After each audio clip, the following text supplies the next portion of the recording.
Hello, Miss Leggin. Hello, my king. Big O, how's everybody doing? Hope everybody's doing good. And today is Sunday. Man, Sunday came around fast, y'all. I mean, really, really fast. I mean, faster than what I really expected for Sunday to come around. But hey, that's how it is, right? Right. But anyway, thank you for coming to Be on Entertainment TV. Being on Entertainment TV is based on firearm violence, domestic violence, being violated. Also, we do feed the unfortunate. Being on Entertainment TV is always out in the community, having fun, spreading love, kicking it, showing out. Hey, we like to have fun at Being on Entertainment TV. But let's go ahead and keep this started. Let's go. Hey y'all, what happened to Peter Pablo? Peter Pablo ran off. He ain't come back no more. Peter Pablo made some good old songs. But go ahead and get started. But hey, Miss Leggin, what's going on, sister? Hey, we got a show today, y'all. Let me tell y'all. Look here. Let me go ahead and get started because it's gonna be an amazing show, amazing show. So you know how we have our elders. You know, we have elders um that have momentums, you know what I'm saying, that they be want to get rid of, expecting to get a lot of money for it or whatever, you know, not get cheated out the money, you know, when they sell their momentums and things like that. But this couple had a garage sale, right? And this garage sale, well, they was trying, well, it wasn't a garage sale. They were trying to get rid of some things. I'm sorry, trying to get rid of some things. And things one of the things they're trying to get rid of was some momentums. They were trying to get rid of the things they had for a long, long time. They just trying to get rid of some things that make some clear space for other people, for other things. So they had this African head, okay? They got beat out of the African mask. It's a mask, out the African mask. They was told they would be given $157 only for this mask, African mask. Now, when you look at it, you wouldn't think that it's very, very expensive, but it's very expensive as it come out to be, because these people had a problem with the $157 they were given. This is the African mask. The African mask. Now, this mask here, like, is in very good condition. Very, very, very good condition. And those elderly couples was beat out of their money. They was only given $157 lousy dollars. $157. Now, it's very pretty. I mean, it looked like it could have been some kind of, I don't know, it could be somewhere in a museum somewhere, you know, just by looking at it, you know. But, you know, when they bought it, it's probably bought it just for, you know, declaration for their home. But no, that baby was worth some money. It was worth some money, a lot of money. Yes, a lot of money. Now, the lady was 81 years old. 81, and her husband was 88 years old. Like I said, they were cleaning out some things in their house and they found this mask. Now, do you know how long they probably been struggling? For a long time, they had this priceless African mask in their storage somewhere. Isn't that something? I mean, they probably been needing money, didn't know what to do, and out of all this time, they had something in their house worth money, lots of money. I'm talking about, this mask was like they sold it for like $150 million. Now, how crazy is that? Now, don't you know I would have a problem with that? I'd be like, where is my money? I'm gonna need my money. Yeah, they had something that they did not know it was worth so much money, so much money. Now they had to go get a lawyer. They had to get a lawyer. Now they said this mask was a very rare mask, and it was used in rituals. And rituals? If it was used in rituals, it means it was very old, very old. And it was an African secret society. But the piece was only bought for $157. This man know what he was doing when he told those people that he would only give them $157. He had to know when he looked at this priceless piece, it was worth some money. That mask made $4.2 million. Man, come on, that man made a killing. A killing. A killing. But the object was brought back from Gabon by the husband, grandfather, who had been a colonial governor in Africa in the early 20th century. Now, if you know that your husband was a governor in Africa, you had to know it was worth something.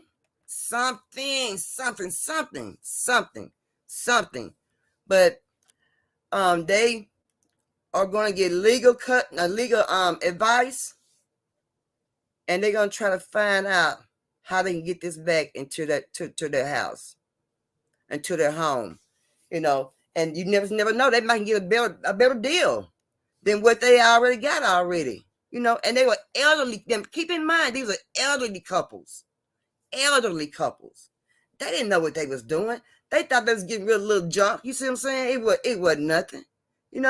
Grandfather had a little junk for a little while. We're going to clean our house out. We're going to throw some stuff. No, we're going to sell through things. See what I have garage sales so we can get rid of whatever, how it may have happened.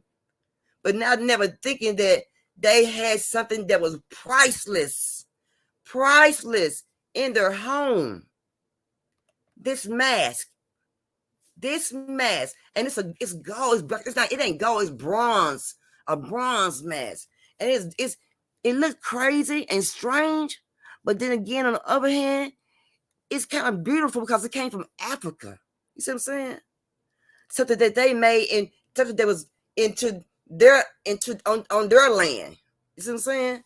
And I'm telling you, I hate those people beat out their money like that. But if a person only told the truth about their money, about their head, it would have been all right. Hello, Rose. How you doing, sir? Hey, Kassandra.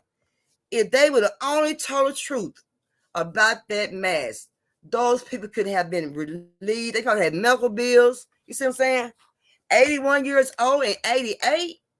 Oh, y'all know they were elderly people, and they didn't know what they was doing. Didn't know wasn't no children there to tell them, no, you don't get rid of this money. It might be worth some money. But if the grandfather was a governor over there, I wouldn't even think that he had junk. I would think that he had some kind of something priceless, worth something in the house. Not like that. But that's crazy. It's so crazy. But guess what? Hey, when you be going to those estate sales, I'm telling y'all, some of those estate sales, they be getting rid of stuff and don't even know what they're giving away. They don't know what they doing.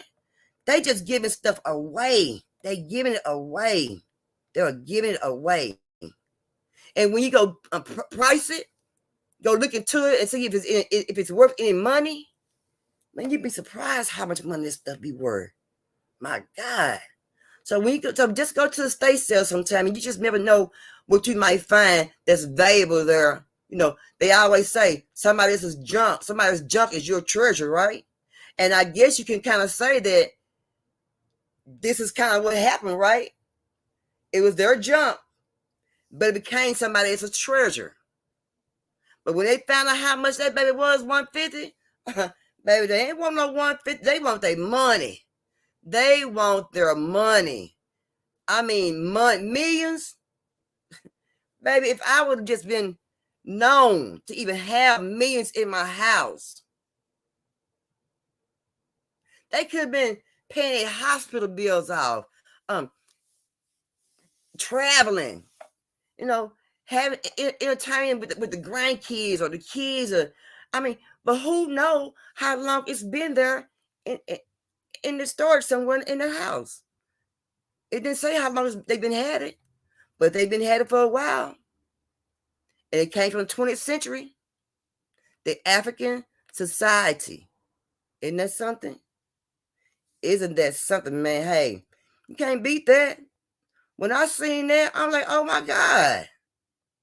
And then when I found out they got beat after money, oh my God. Who could do that to an elderly person? Take their money, but not take their money, but lie to them, give them what you think it's worth. It might be worth 100, 150. I give it to you. But when they found in that news, baby, it was worth more than that, baby. They went quick, fast, and hairy and got them a what? A lawyer.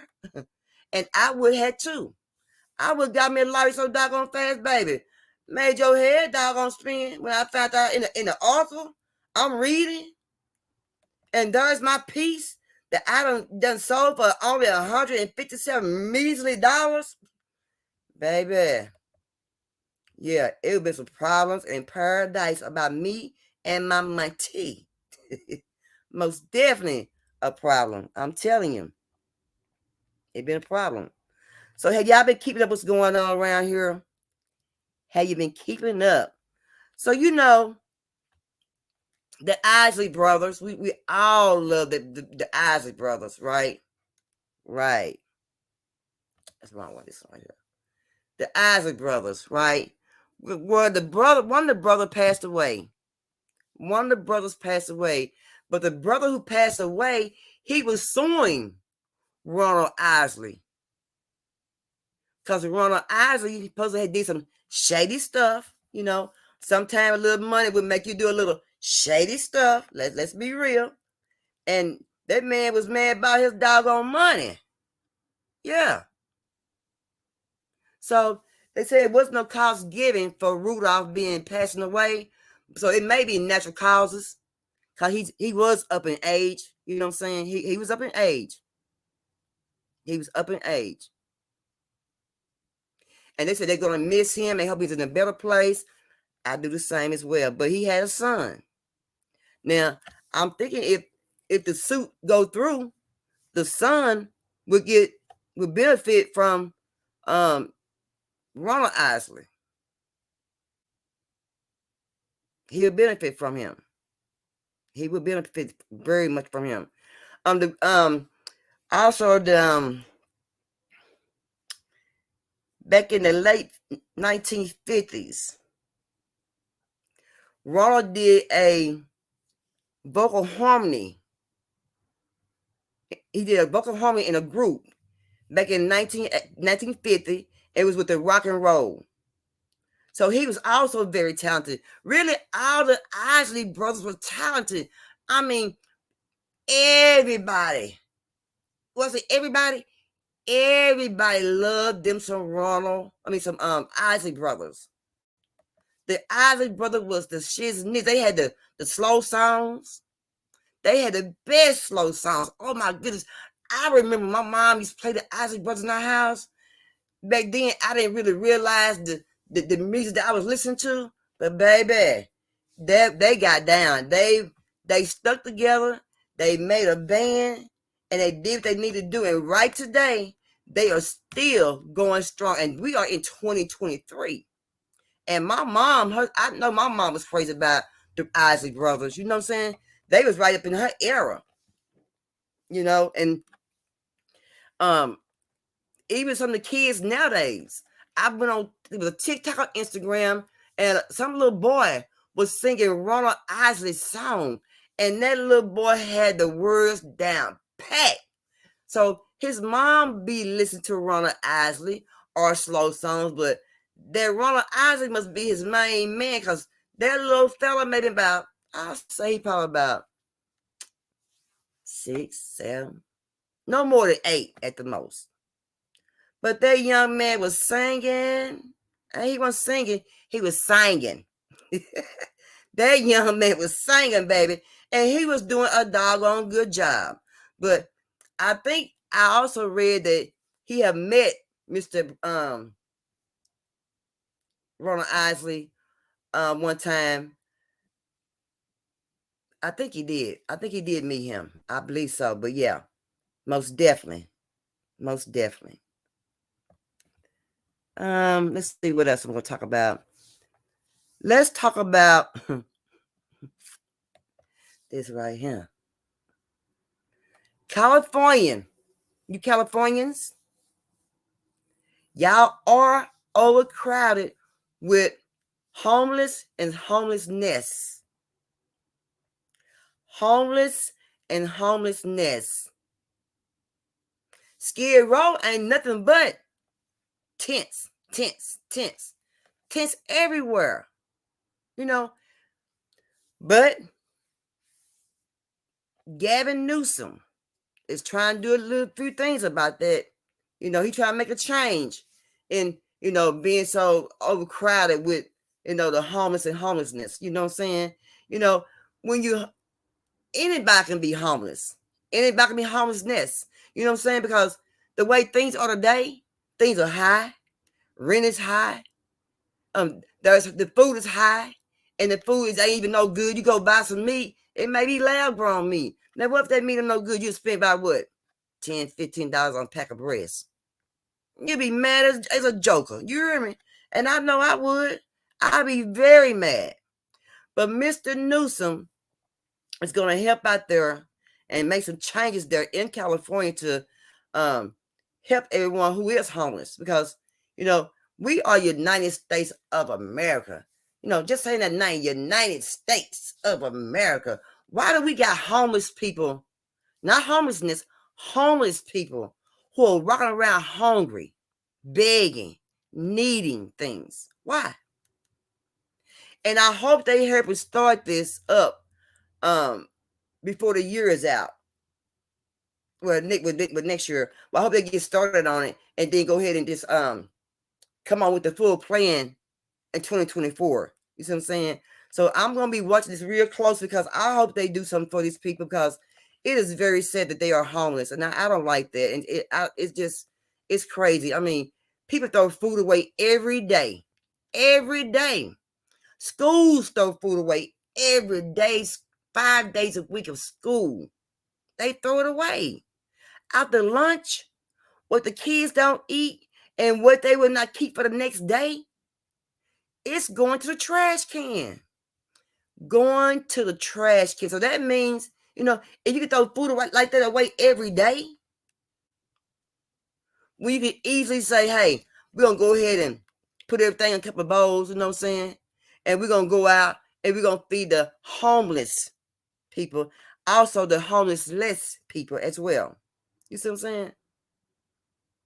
That's why it's always keep a clear mind because you just never know what a person's going through. You don't know what about going through because your thing may be right for you and you all have to go lucky. Don't mean the next person is all right. We had to go lucky. You see what I'm saying? Because your fortune is not their fortune. Your good luck is not their good luck. It's bad luck for them because they're what? They're homeless.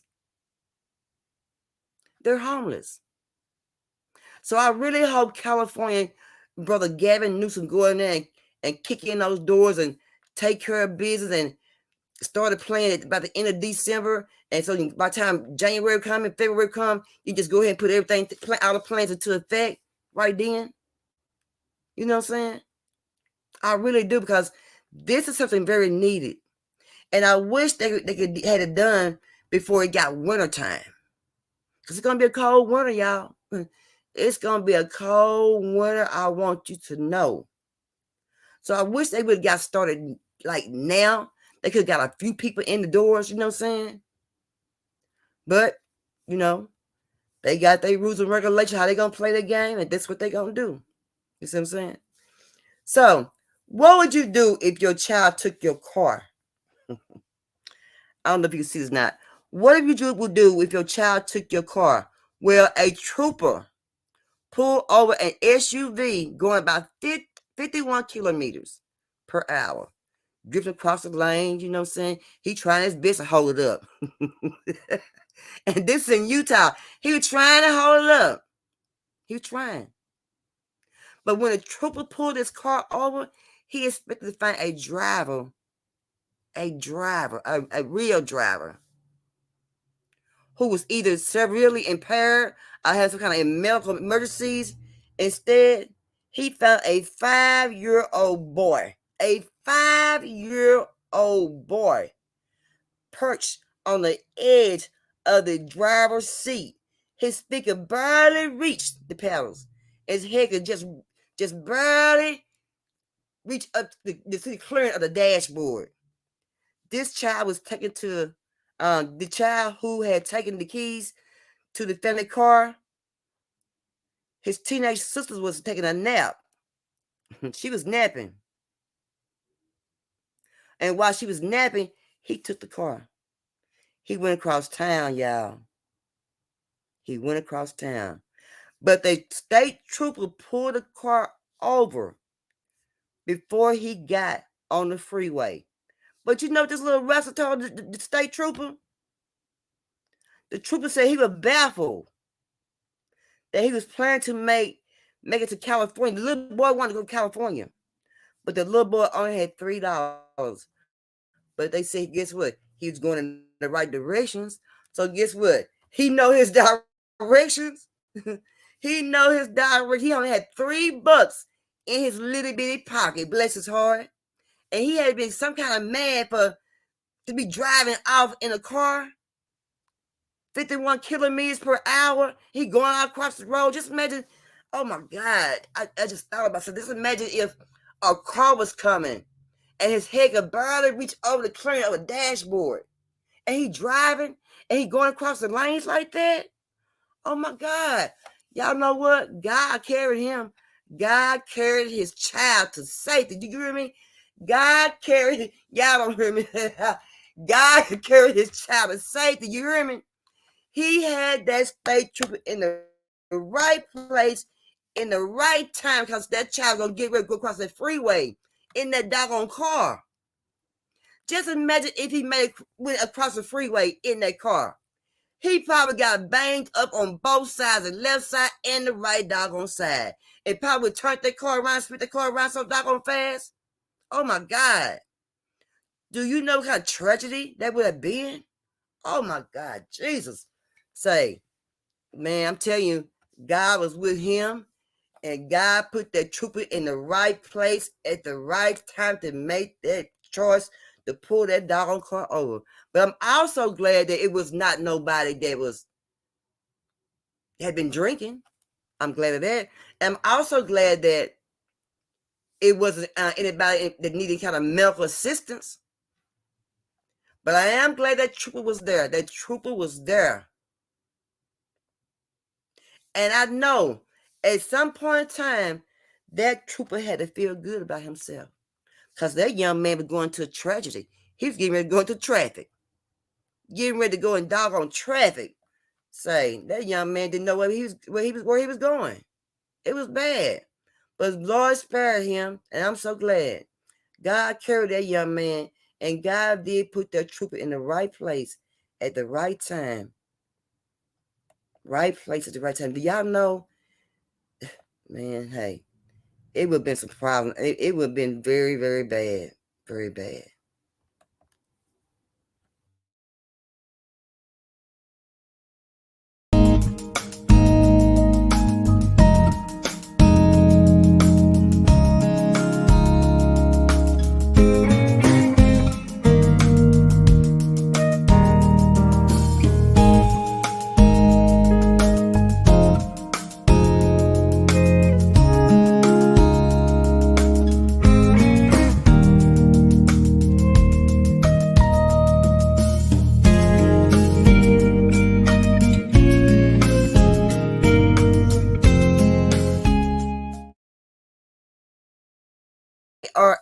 I want to thank RH for that beautiful, beautiful intro she made for me. She was the first. She made that intro for me, and that was my first intro. I was just so happy to get it, and I still love it. I still play it. I'm not gonna stop playing, because that lady did a honorable thing for me. You know what I'm saying? And I was very grateful, still grateful. I'm always grateful for things that have been done for me. I am. I'm always grateful. And I'm always thanking God for anything that I may get. And I still thank God if I don't get nothing. Because I'm still here in my place where I need to be.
But anyway, I hope everybody's having a good day, a good night, because it's nighttime now, a good night and everything. And um, you know, just doing getting ready for your Monday morning.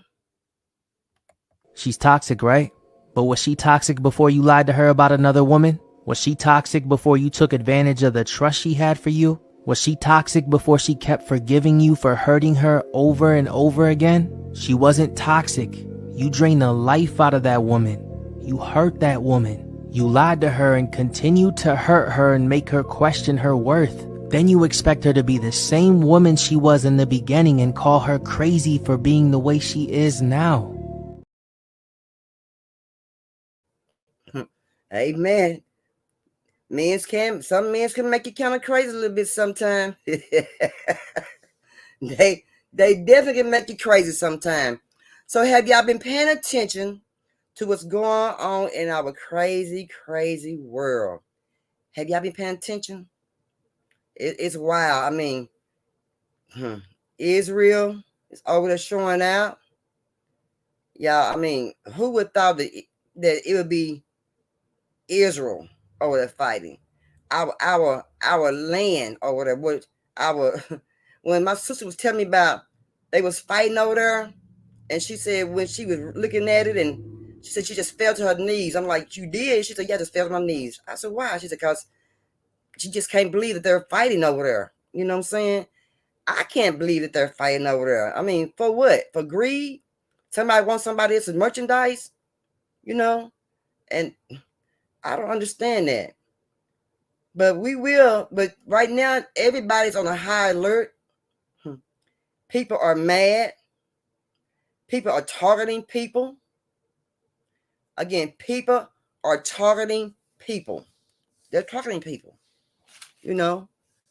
They targeting people here in America. You know, there are people being afraid.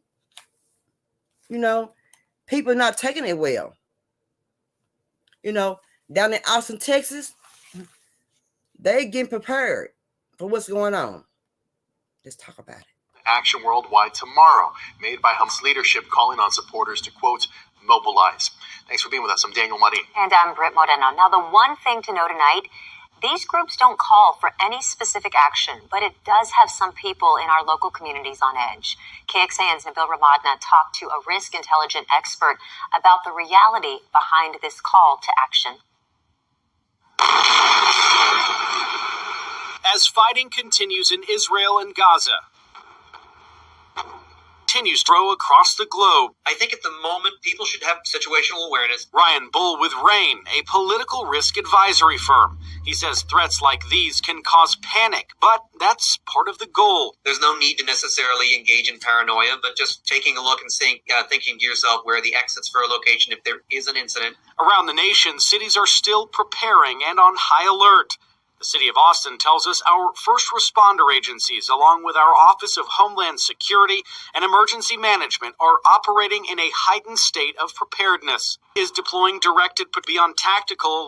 The Department of Public Safety asking Texans to stay vigilant and report any suspicious activity.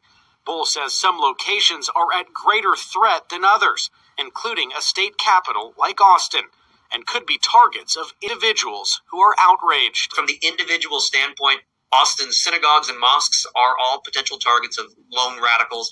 The state capitol is as well as any institutions that are seen as taking a side in the conflict. DPS says at this time they're not aware of any specific and credible threats to Texas, but the Jewish community is still on alert. Over at Shalom Austin, security teams have been in continuous contact with local, state, and federal law enforcement officials. Bull says many will continue to monitor what's happening. If the situation escalates to involve an Israel-Hezbollah war, it is always possible that Hezbollah decides to retaliate against both Israeli targets and Jewish-associated targets overseas, as well as the United States. Nabil Ramadna, KXAN News. Both APD and DPS urge anyone who sees any suspicious. Sad. It's really sad. We are going through this, and then what's making it so bad on our end over here that we are targeting those people. We're targeting. We are targeting them, and when you start targeting people, that's basically a hate crime. That's a hate crime. So those people are scared. You know, when I looked at that, I mean, shit, I was scared. In Israel, they said at least 1,300 people was unalive. And in Gaza, at least 1,537 people was unalive. And they said 27 Americans unalive. Now, when you start messing with Americans, I think that's when we come into play. Because they are important to the United States, as they say, quote and unquote. You see what I'm saying? So it is, you know, it may be a little drama there, most definitely. And it said at least 150 hostage, including some Americans as well. You know, They're trying to place people. They can't do anything because they're barricaded in. You know, they're saying that 340,000 people was replaced in some other areas that they can be kind of safe in until they get some kind of safety measure going on around there. Also, Israel is prepping ground right now after Hamas terror attack. Israel is prepping ground as we speak after the Hamas terror attack. Now, Secretary Blinken, he's mad. He's really mad. But I don't know why. They had to know something was coming. They said, do y'all know Israel? Oh, in Israel was forced to drop over 6,000 bombs on Gaza. 6,000 bombs on Gaza. They injured a lot of people. Lots of people. A lot of people. And no one was allowed in Gaza until everyone was released. They said 14 Americans remain not counted for, and 27, like I said earlier, was unalive. So they may be in all the rubble. They may can't find it, they may be in that rubble. But it's so much rubble over there. It's so much. It's so much. I mean, it scares me. It scares me. It really do. They're saying that Israel, I didn't know that Israel military was built up along the Gaza border. It's along the Gaza, it's along the Gaza border. Did y'all know that? I didn't know Israel was on the Gaza border. And right there, I think that's about, is it about Europe? I think it's close to Europe. I'm not for sure. No, it's close to the Mediterranean Sea. That's what it's close to. Then West Bank and Egypt. My bad, not Europe. Egypt. It was Egypt. And they said all the exits right now, all the exits to get out, they have been blocked. They ain't got nowhere to go. Them fools done blocked them in. They got nowhere to go at all. At all. And it said right there, they're right there on the Gaza Strip. Right there on the Gaza Strip of the border. They got smart. They went in and locked that down to make sure they couldn't get out. They locked that down to make sure them people could not get out. And it's sad. And I've seen people that a whole family had just been over maybe about a year. They was from the United States. A whole a family of kids and husband, wife, and everything. They've been over in Israel for about a year. They moved over there. You know, and now they got to get their way back to America, but I don't know how. When they got the strip, the strip is right there. Is blocked. And how you gonna block them people in? West Bank, Egypt, right there, the Mediterranean Sea. That's crazy. It's crazy. And they said there was no, they said that there was an aftermath. Aftermath on this as well. And do y'all know they had a musical festival?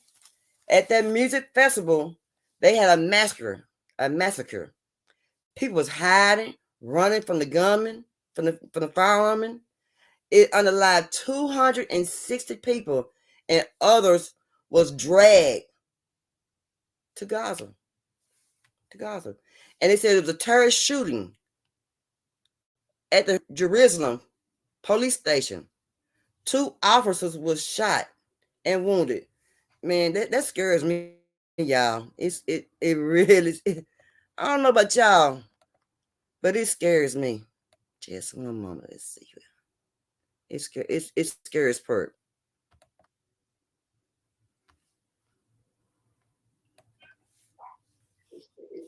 Cassandra, Papoose,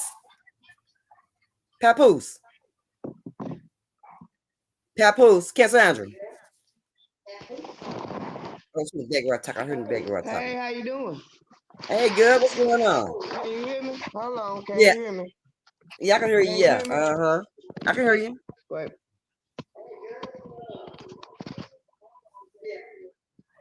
Also, Blinkens, the Secretary Blinkens, he's trying to free the American hostages right now as we speak. He's trying to free them. He is trying to free them right now, as we speak. They trying to free them, but they got all that blocked. I don't know. I don't know how they gonna free them. I don't know. I don't know. But I do know right now the U.S. is moving to block $6 billion from Iran. You know, we can't keep giving no money away. We are already we they say we broke, but are we really broke or are we broke? I mean, I don't know. That's what they say, but I can't tell. I really can't tell. I don't know if they broke or not. I don't know.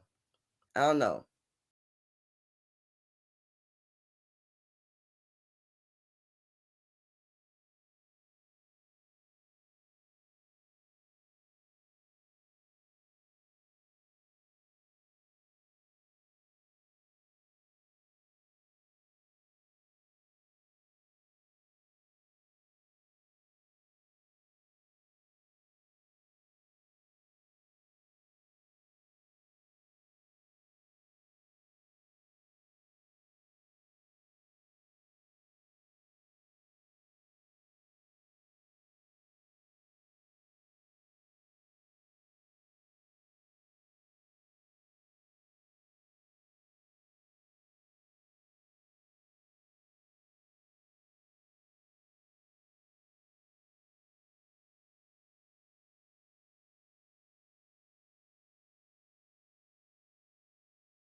Purple light smell.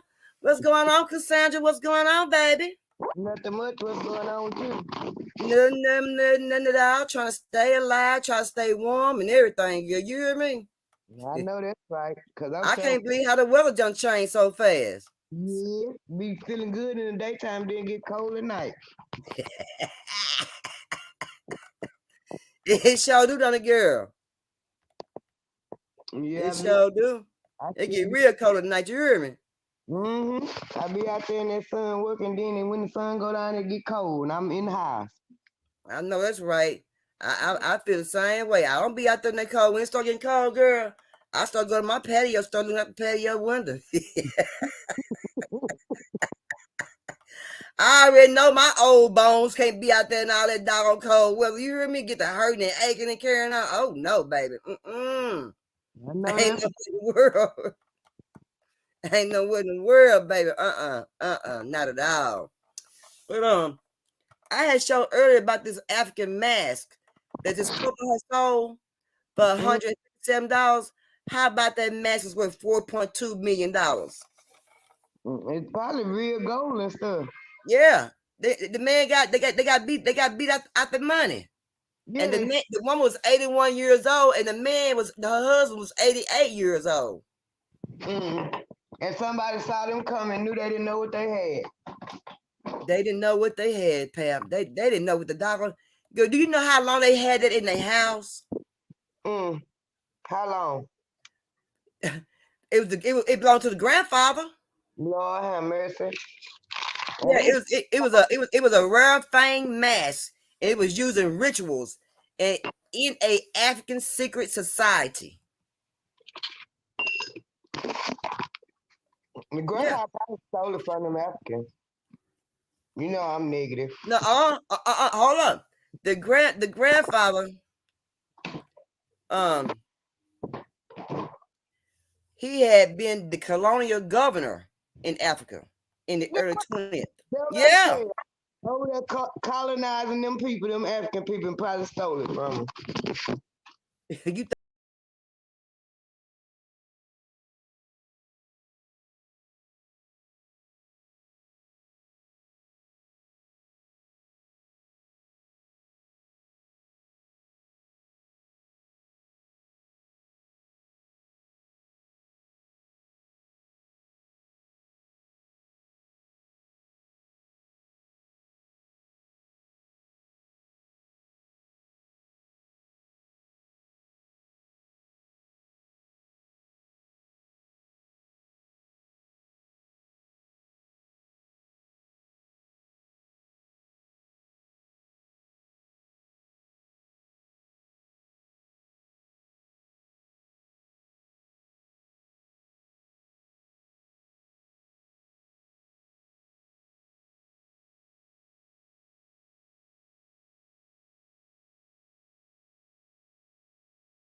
that's what I'm talking about. I'm like you, I smell some Purp. You hear that what I smell? Most definitely. But girl, it's been some things going on. What's going on? Did you hear about the fair? Yeah, I heard about the shooting at the Purp. What kind of shizness is that? I don't know. Them niggas over there acting crazy. Girl. This is what get me. I'm gonna tell you what gets me. And it made me very upset, Pap. I seen these people, this lady, not just one lady, several ladies, running with these babies in their arms about 4 or 5 months. So who would carry a 4 to 5 month old baby to a daggone fair? Who? Baby don't know where he at. Baby can't The mama should know. The mama should know that Texas have an open and carry law. And you know them fools gonna be out there with them doggone weapons. Yes. Why would you carry a baby 4 to 5 months? She holding baby out in a blanket out. What in the hell? And girl, people just running and hiding up on a picnic table behind his building. It was sad. It was ridiculous. It don't make no sense. Well, I mean, first of all, what kind of argument you could have got in at the fair that you got to produce a gun? Hey, TT, I don't know. They say these men they say had some words going on. They was talking, and when in the midst of talking, they got into it and just started shooting. Okay, so what happened to the fist fight? Right. Everybody scared? Hello, I was just gonna say they're scared to get a butt whooping. Yeah, that don't make no sense. They're scared. People are scared to fight because I don't know. I mean, you know, back in our day, the fist fight showed who the man was. You hear me? And show what you had. And tell people you better get back, because if you don't stay away from, I'm gonna put something on your butt. Yeah, if y'all both willing to stand up there and go toe to toe, knuckle to knuckle, okay, we got 2 men, and then whoever come out on top, that's the number 1 man.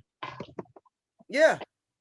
Not no shooting. Not I'm going to get my gun. That was after we got grown. But when we was young, it was we gonna knuckle up. That's right. We Might, did, didn't we? might be I stayed in trouble. might be a few sticks and bats here and there, but it wasn't too many guns. Yeah, yeah, yeah. And they said that there's no metal detector at the fair. Just a walk through gate like you normally walk through. But I bet you guess what? Next year they gonna have some damn goddamn metal detectors next year. It's gonna be some metal detectors in that fair next year. I promise God it's gonna be some. And police gonna be so tight up in that mother scooter, baby. You ain't be able to move around. You for police be right there beside you. What's that to you? I don't know about the metal detectors because you know them white people they kind of picky about toting their guns. So I don't know about the metal detectors, but the police gonna be up in there hard and heavy. They're gonna be 40 deep. Yeah. They was talking about it. Good people running from the scene. People were running across the street, girl, and girl say. We have to go to the fair this year. I just wasn't up for it. I just didn't feel like going. And I said I was gonna go in the daytime, but shit, I ain't going at all. I ain't want to go. They can keep that. No, I ain't going no fair. I ain't ready. I ain't ready for that. But if you gonna do all that damn shooting, take your ass on out to go over to Israel over there. Just go on over there. Yeah, and see how bad you is then. That's right. They need to stop shooting each other and turn the gun on who it needs to be shot on. Yeah. And do you know Big T Bazaar had a shooting at Big T Bazaar this weekend? What? Now, a year later, or some months later, after my son got killed unalive over there at the little club at Big T Bazaar, yeah, somebody also got shot and got unalive. But 2 days ago, a couple of people got shot at the same place that my son got shot. Why don't shut that down? I'm sick of that damn bazaar. I'm so sick of that damn bazaar.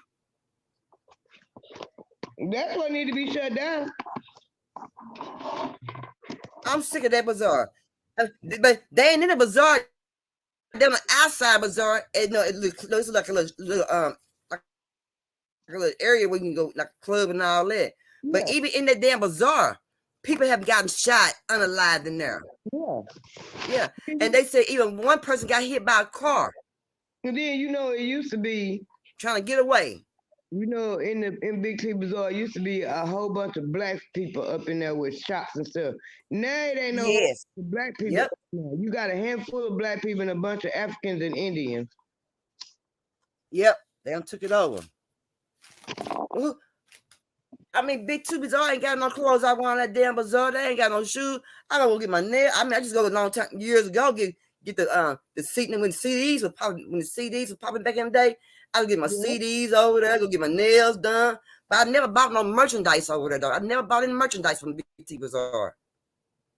But that's Death Valley. I done been over there a few times here lately because I got a CD player in my car. And they had an old school, the 90s rap. And I go there and buy them CDs. And this lady named Erica Fragrance, she over there at Big T Bazaar. I've been wanting to go, but I don't think I probably just get sick. I ain't gonna be able to stomach it just going over there. I ain't gonna be able to do it, girl. These people ain't gonna get some damn fools. You don't need to go over there. For your mental state, you don't need to go.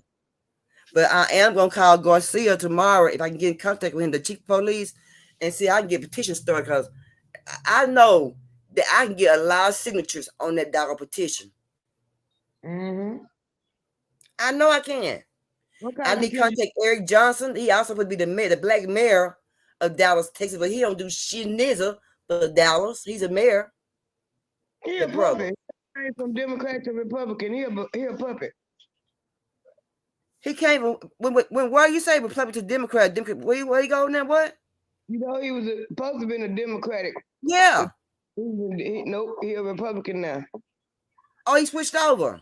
Yeah, they had it all over the news. They want to recall him and everything. Oh, girl, shut your doggone mouth. No. You know, TT said she'll sign it. I read TT said she'll sign it. I know that's right, TT. It's crazy. It don't make no sense. no, it don't make no sense. It don't make no sense. I Go to the understand. military. You want to do all that shooting? Go to the military and have you some fun. Go out and do target practice. They crying. They mad because they ain't got their enlistment rolls to die because black folks ain't going to the military no more. They sure ain't. And you know what? Since we ain't going, they gonna go and find. They gonna come and find our young men and make them go and make them fight the war. That ain't what they gonna do. That'll start a fight for real. We talking about politics tonight. Let's go. We gonna get deep tonight, Kassandra. That'll start a fight because number one, I was just sitting here talking about this very thing today with my brother. Black people done fought in every war that America done had, and you treat us like shit no matter what. The World War II veterans coming back, y'all spitting on them, y'all hanging. The World War I veterans, y'all spitting on them, y'all hanging them, y'all get mad because they walk around in their uniform. But you wouldn't have never won damn war you done been in, including the Revolutionary War, if it hadn't been for black folks. Yeah. And now y'all done told all these lies and all this stuff coming out, especially since September 11, 2001, especially since that. And you got all militaries going to Afghanistan 1,000 times.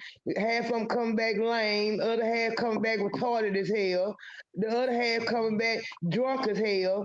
And because it was all bullshit and they don't know what the hell they fighting for, what we fight. And then come over here, half the veterans, half of them homeless. They can't get no home because they ain't got no address. Can't get the, you won't give them nowhere to live. So black people is not getting in y'all army no more. And number two, you done docile, made the young black men so, what's the word I'm looking for? Fragile and soft to it's simple. So they not trying to go to no war. So what y'all gonna do if y'all go to war? What's gonna happen? They gonna summon our young boys. Well, all the robots don't jump into, but that's who they better go get, them robots, because the human beings, especially the young black men, they sure not going. They're gonna do something. I'm telling you, something's coming in order. I don't know what it is, but it's something. I hope it don't be no World War III. I'm gonna tell y'all something. I spoke this today too. Yeah, you ever thought about why, to my knowledge, not one of them people that got arrested for the January 6th insurrection, listen to what they call it, insurrection. Insurrection. Not one of them went to jail for tyranny.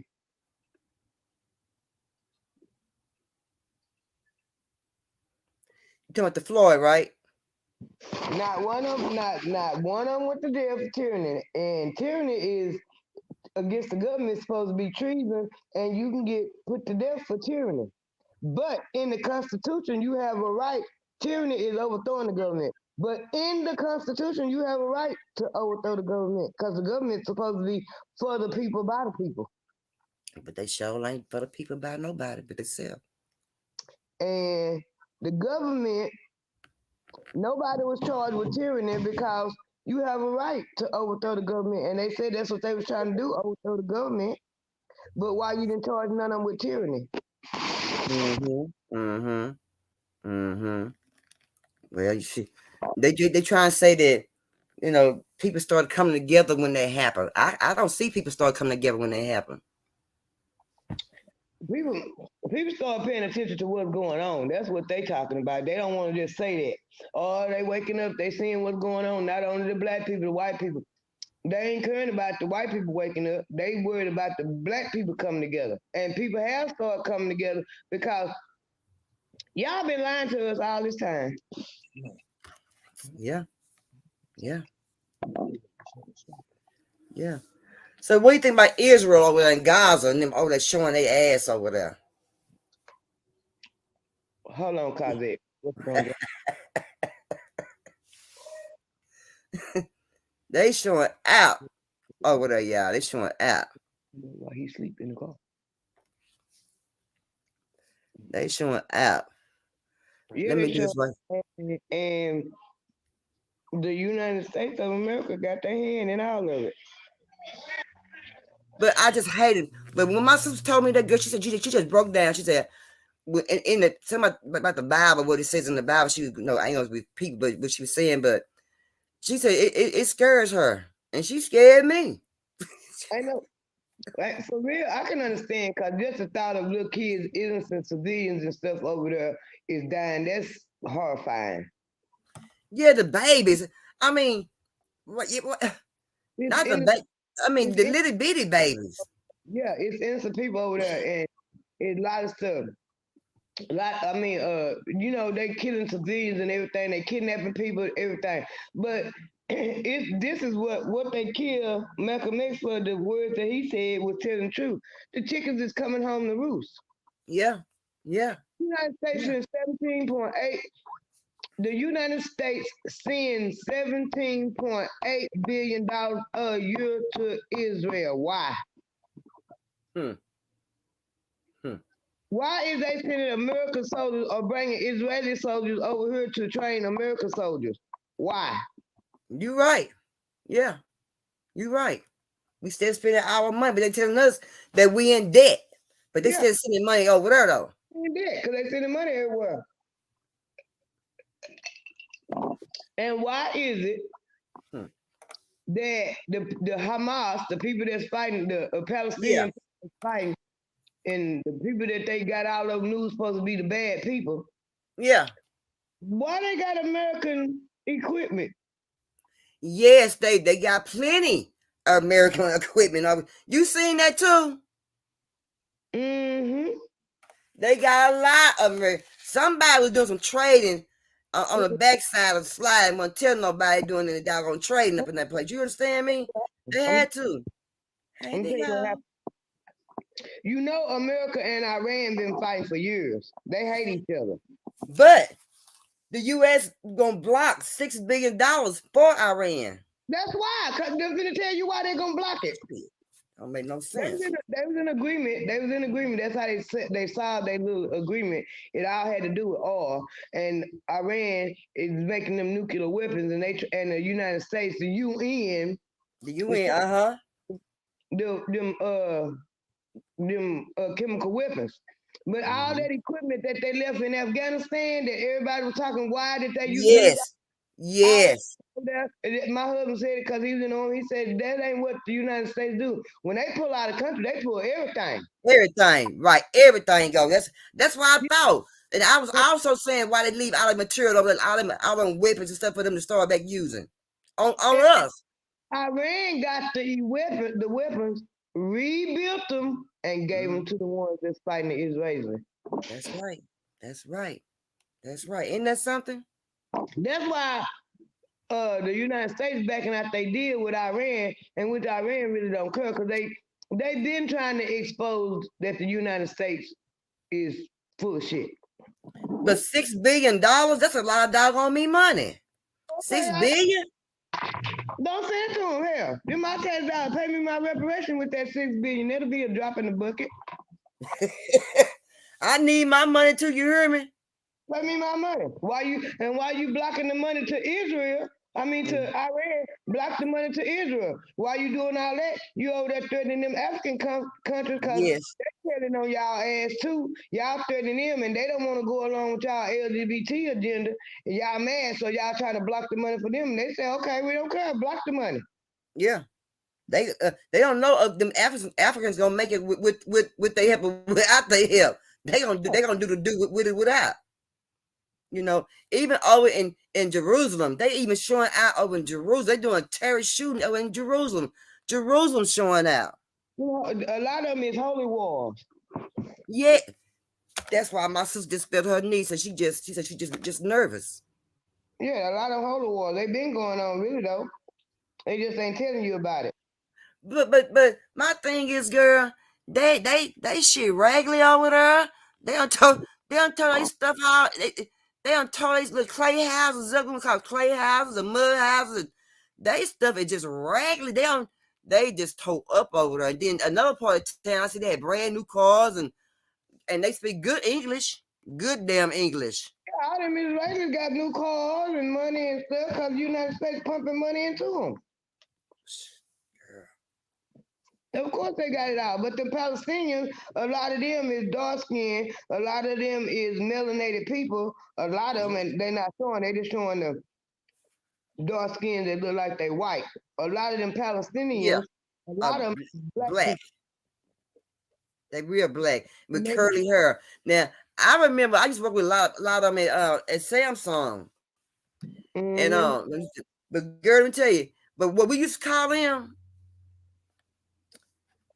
dusty ninjas. And why you call them? They my color. Shit, what you mean? They just got curly hair, and some of them speak different language, and some of them don't.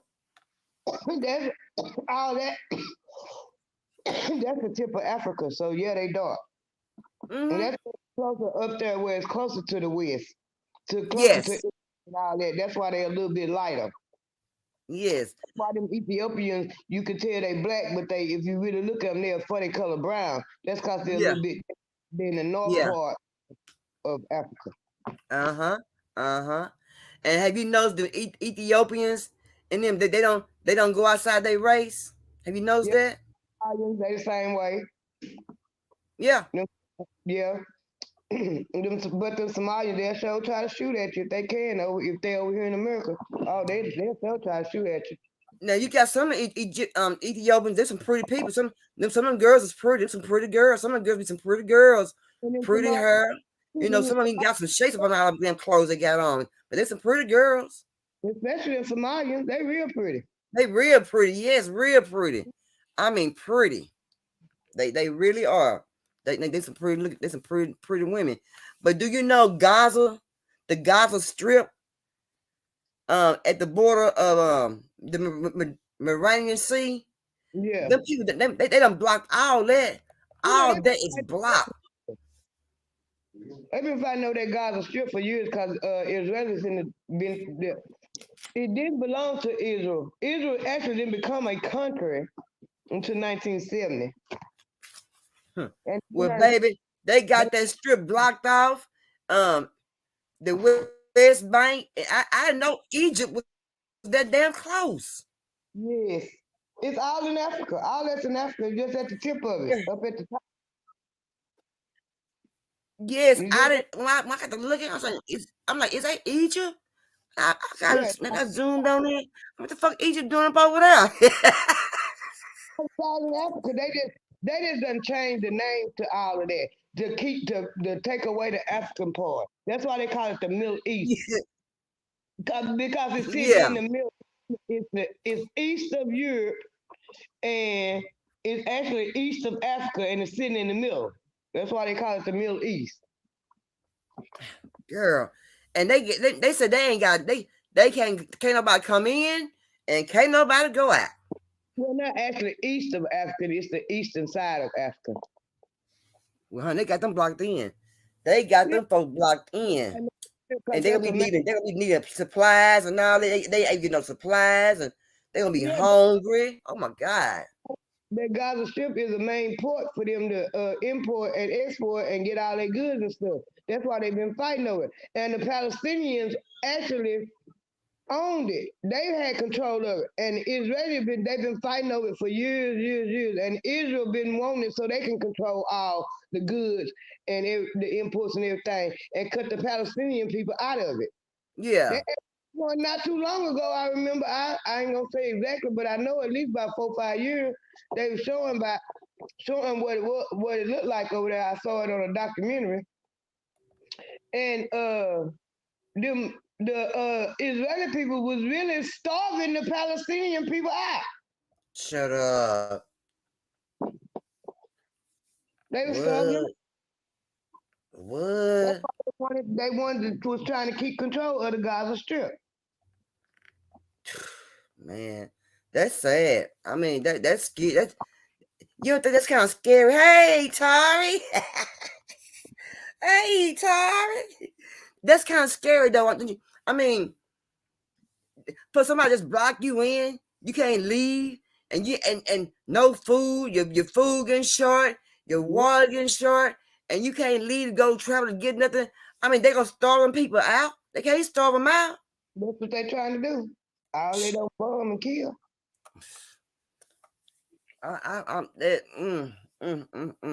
Girl, it's scary. And I seen some people over there from this in Israel. They from TK. I'm like, what the hell they doing way over there in Israel? They love inviting American people over there because America is their benefactor. It was about 10 of them. Mm-hmm. It had been the whole dang on me family. Oh, you know that it's the shit. That's the thing for the white people to go over there in them kind of countries and we we over here in Israel because you know in the Bible the Israelites supposed to be the chosen people. Right. Well, they got some some TK, and I'm like TK, and I look, I was in the I was reading, and I zoomed on them TK. Mm-hmm. What them people doing from Israel? I mean, they from TK and went all the way to Israel. They mean they paid some money to get way over there, but all them people they had in their group. Mm-hmm. Damn. No sense. Ain't that crazy? I mean, I don't have nothing against nobody traveling. You travel for the right reason. You go to see something new, learn the people culture, you know, how they live and stuff like that. I don't have no problem with that, but you have to question why you taking all them many people over there at one time. What y'all got up y'all sleeve? Well, guess what? They trying to get back over to TK real quick. they ain't trying to get none of them. They don't want none of that smoke, girl. You hear me? They trying to leave. Even a doctor got killed, got unalived over there. He was an American, so they said about 27 Americans got unalived over there. I believe it because they don't. It's war, and it ain't never the only war that's been fought on American soil was the Civil War. And America really ain't had no war on their land. And Americans better get ready because ain't no telling what's going to pop off now. Somebody said it's been another balloon in the air. I seen a passenger plane day for Friday. I know that plane was low enough for me to hear how loud it was and to see the colors on it and the wheels. What? Did you see that man? It was these men that was in the air. They did some kind of experiment. But United States shot that shit down. Shot them out the air. That man, the two men in the hospital right today. Yeah. Shot them down. Yeah. They doing up there. Yeah. It's crazy. And then Titi said after devastation, family comes. That's a natural reaction to the action. Okay. Girl, shit. Well, I tell you what. I don't know, Pat. Then today, me and my husband saw a plane. It wasn't down that low, but it was down low enough for us to see it. He said, "That's a foreign plane. Look at the color," and it was yellow and green and white. What? They're Mexico colors. Look at it. Look at it. Them Mexico colors, girl. Oh Lord. People here from Venezuela. George Biden is flying 20,000 people at a time from Venezuela. I heard that. I didn't hear it. I read that. I read that. But why? We over here hungry as hell. Wait a minute. That ain't all he doing. What is he doing? Why he flying them 20,000 over here? He's flying 20,000 Haitians back home. Huh? They ain't talking about that either. Why you can let one group of people in here, but you won't let the other group of people in here when what's going on in Haiti, to be honest, and anybody that can read and can read between the lines with a little bit of understanding, know that all that mess is going on in Haiti, the United States is behind it. Yes, and the people, I remember one day I was watching something, and these people came from Haiti. They messed around and reached the Florida soil, American soil. But I thought once you reach the American soil, that you hear. They don't send you back. Nope. If you don't go take the legal way like they want you to, they system set up, you're gonna get your ass sent right back over there. But them coming up there through Texas, all them Latino, Mexican, Spanish, whatever you want to say, all them coming up out the South, Yeah, they letting them in. They letting them in. it's Tell them what to sad. go, the money, everything they need. They letting them in. That's why them people up there in Chicago right now is fighting like a motherfucker to keep their little community center. Girl, they doing Chicago and New York like it ain't. Dude, they dogging them. Girl, they dogging them people. Girl, they dogging them people, girl. It's sad. I think about it. You got to look at it both ways. Wait a minute. Well, let me get my commercial out while you get that together. Hold on.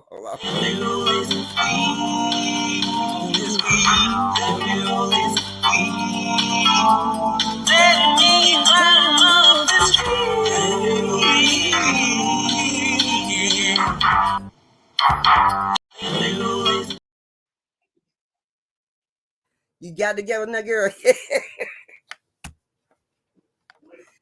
But yeah, it's bad. I don't know what to say. I'm in shock. I'm telling y'all, I'm really in shock. I had to give me something to drink. I'm in shock. I'm shocked. Hey, Penny, what's the word of the day? Man, people don't abandon people they would love. They abandon people they were using. Hey, Penny, what's the word of the day? Man, people don't abandon people they would love. They abandon people they were using. TT said if China and Russia come together, it's a wrap. My God. China and Russia already done come together. Oh, Putin, that's a dangerous doggone man. That man is dangerous. Let me tell you something. See, let me tell you something. Think about it. Wasn't nobody talking shit about Putin when Trump was in office, was there? Nope.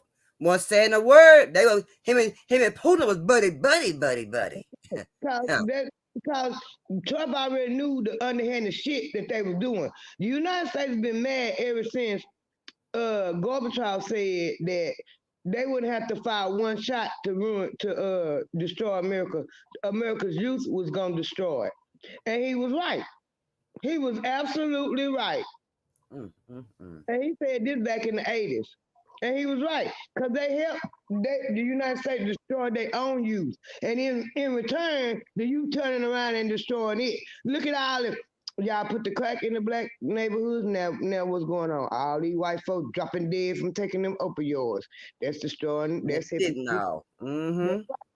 They doing all this. They're destroying. Your people ain't worth a damn because half of them hooked on drugs, and y'all did it.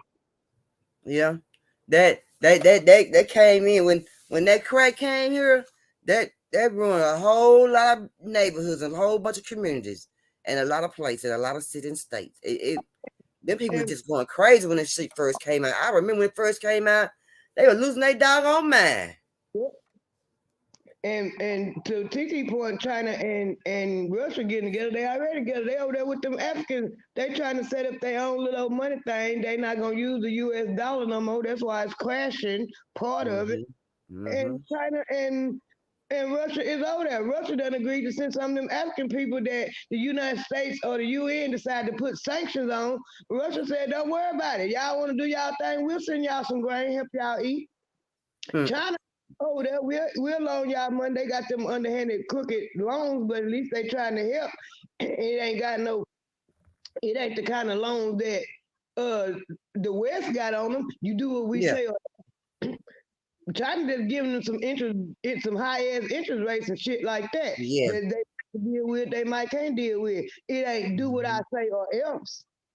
Yeah.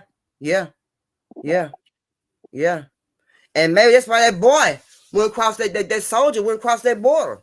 He said he wasn't happy with the United States Army. And they done call him. Supposedly they done call him, and you don't hear it all over the news. But he done He went home. He back now, ain't he? That's and you ain't heard it all over the news. What they talk about, they gonna court martial him and all of this. What? All that. And he a black man. You ain't hearing none of that all over the news. Nope. He did all this. You ain't hearing no more about that, is you? Nope. It got quiet when they said that ninja came to the house. They say he came home. That was a rep. I ain't heard nothing else since then. Since he been back on American land. Remember, I told you we don't know why he went over there. Yeah, yeah. But he said he was being abused and he didn't like how things was going. So he said that's why he went on. He stepped on across that street over there, the border. That's right. Man, say, I don't know. I just don't know. You gotta kind of look. You gotta kind of look eyes wide open. And like I was gonna say a while ago, you know, I kind of understand what Ku Klux Klan on Wheels doing. Texas done had enough of them people coming up in here and smuggling us out. They've been doing it for years.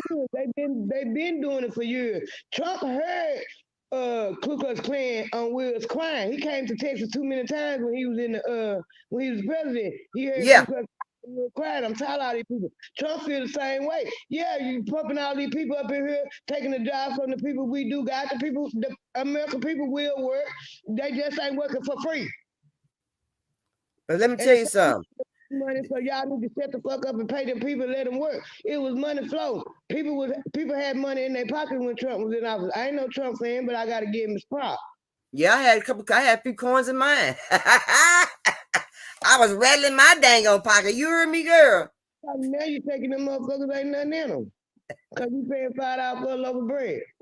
But let me tell you something. That man up there in New York, so they cannot handle. They can't handle it no more people, Pap.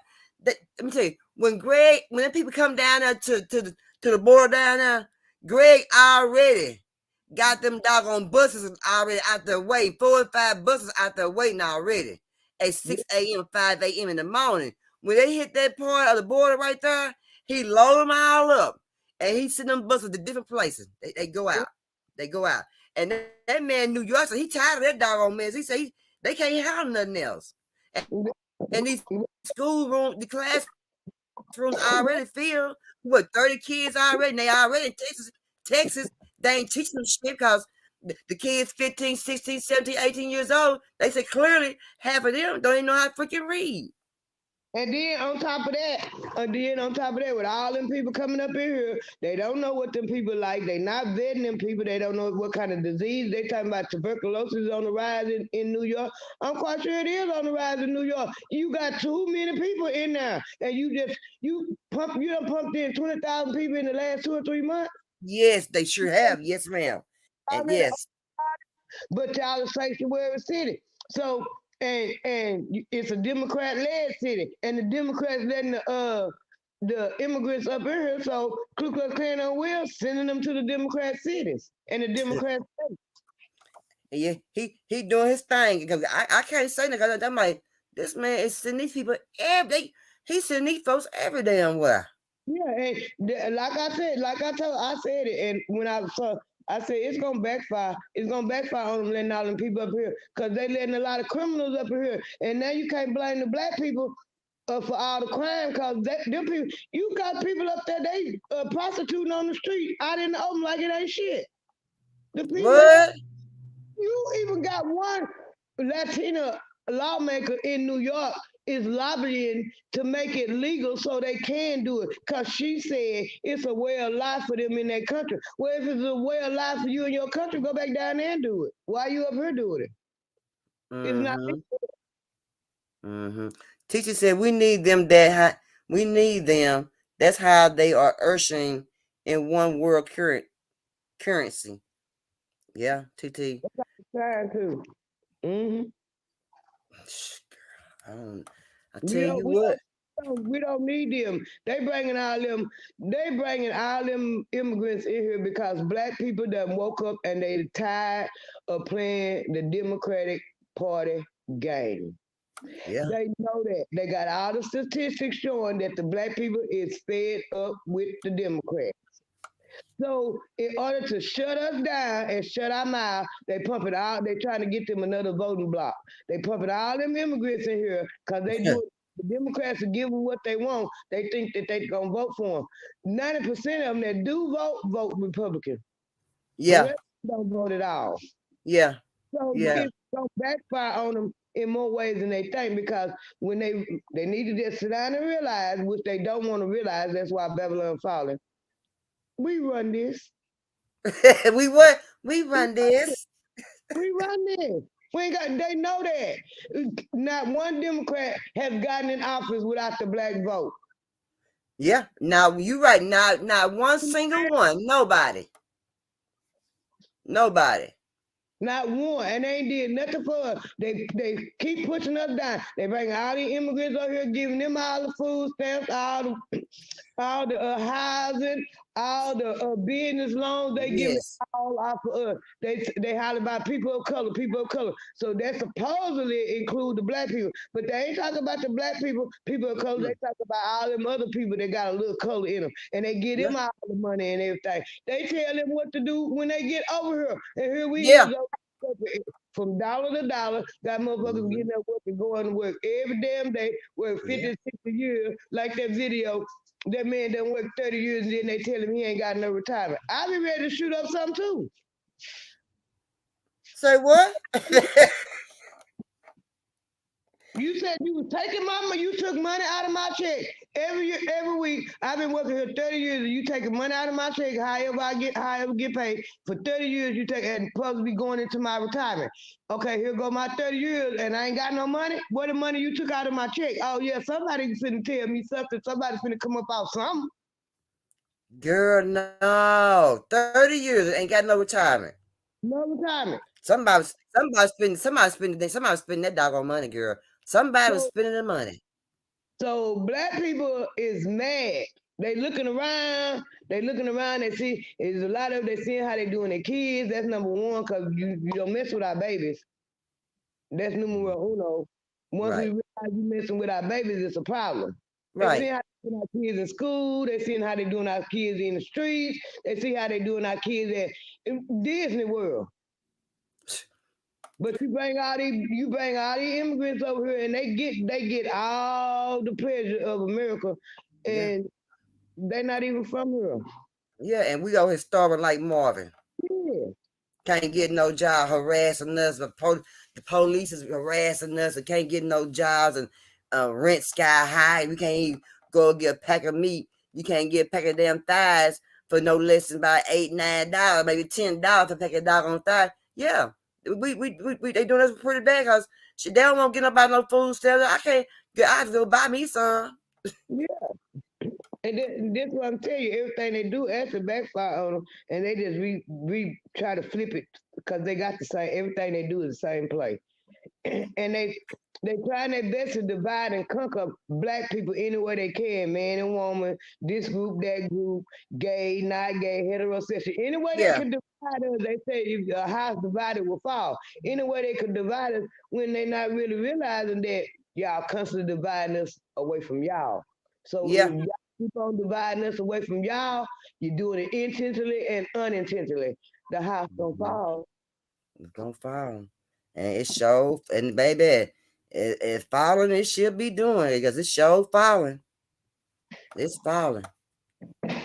Let's see here. Let's see.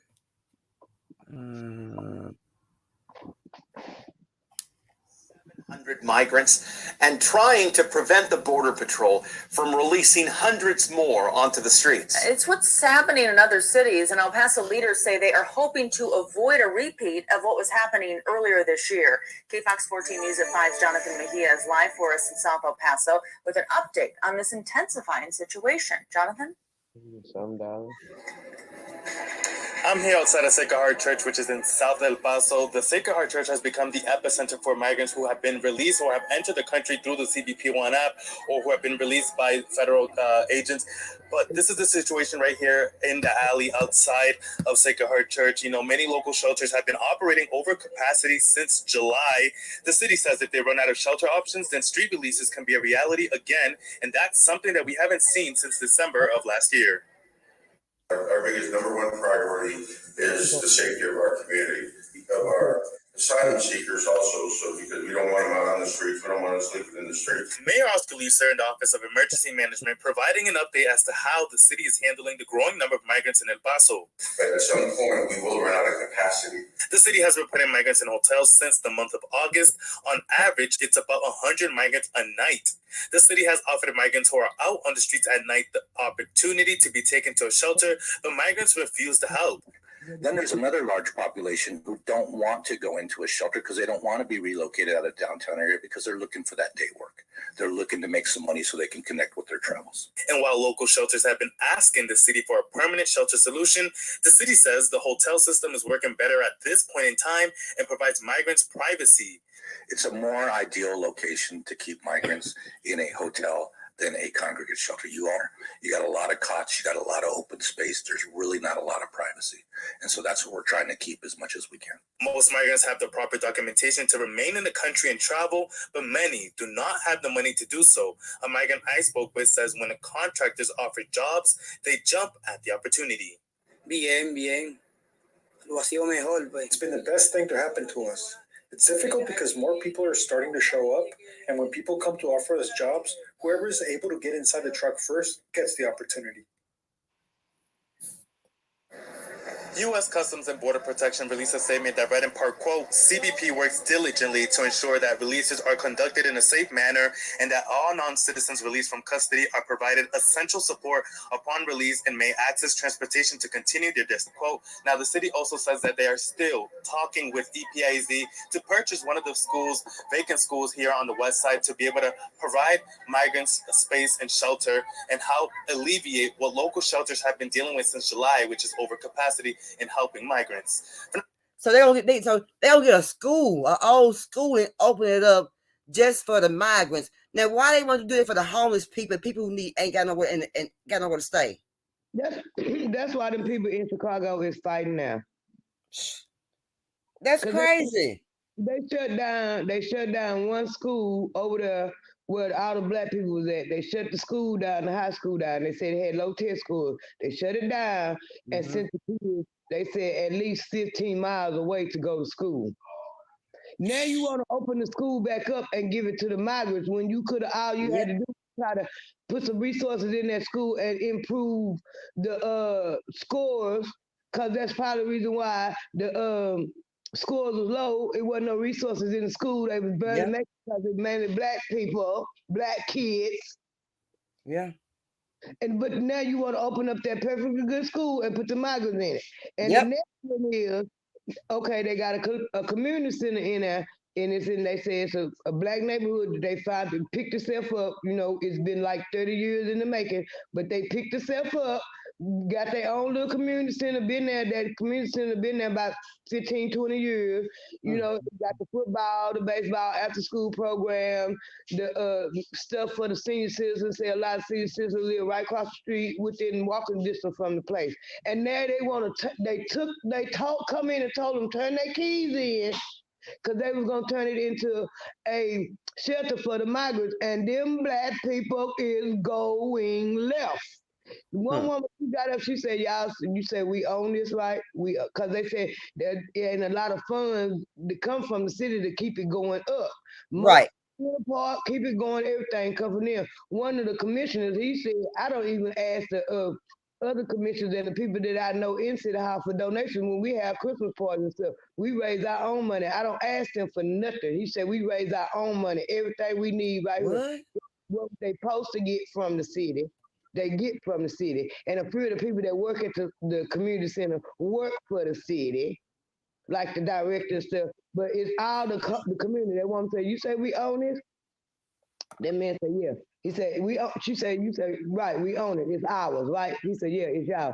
So we should have a say on something we own. And he said, yeah. She said, well, why ain't got no say in this? That's like you telling me I own my house, but you can come up in my house and tell me what I can and can't do with it and what I got to do with it, and I own my house. This is wrong. Yeah. When I tell you I watched that whole video. It was longer than that, but it was about an hour. Them black people in there, they was going left. They wasn't acting. Of course, it was because we always gonna put on the show, but it wasn't no bad records. And the commissioner, the people for the city tried to make a big deal out of it because a black man was trying to talk and he was going out of line. But some black people ain't gonna never act right. Yeah. He was the man that he was calling the list out. He was gonna try to make a big deal out of it because the black man was breaking in front of the line, and everybody wanted to have they say, and all got the police all up, they swarming and everything, and then the people in line, even though he was breaking, they said go and let him talk. That pissed him off because he really didn't want to hear what that black man had to say. Yeah. Black man. You sure right. He didn't want to hear, and that black man let him have. He didn't climb because he saw what was going on. He said what he had to say. I forgot what he said, but whatever it was, I know he said what he had to say and walked out, and everybody was applauding. He must He must say something everybody like that. I know that's right. Girl, isn't that something? Here lately, like the last 20 years, most of the stuff you see like that is usually is majority women. It wasn't no majority women this time. It was black men too. And black men was standing up. This our community. We clean this community up. We've been keeping this community up. Where our kids gonna go? This is keeping people going downtown hanging out. So I guess that's the hangout spot in Chicago downtown where everybody gets. So this was keeping our kids from going out, going downtown, hanging out. They got somewhere to go. They got some after school program. They got after school activities, weekend activities. We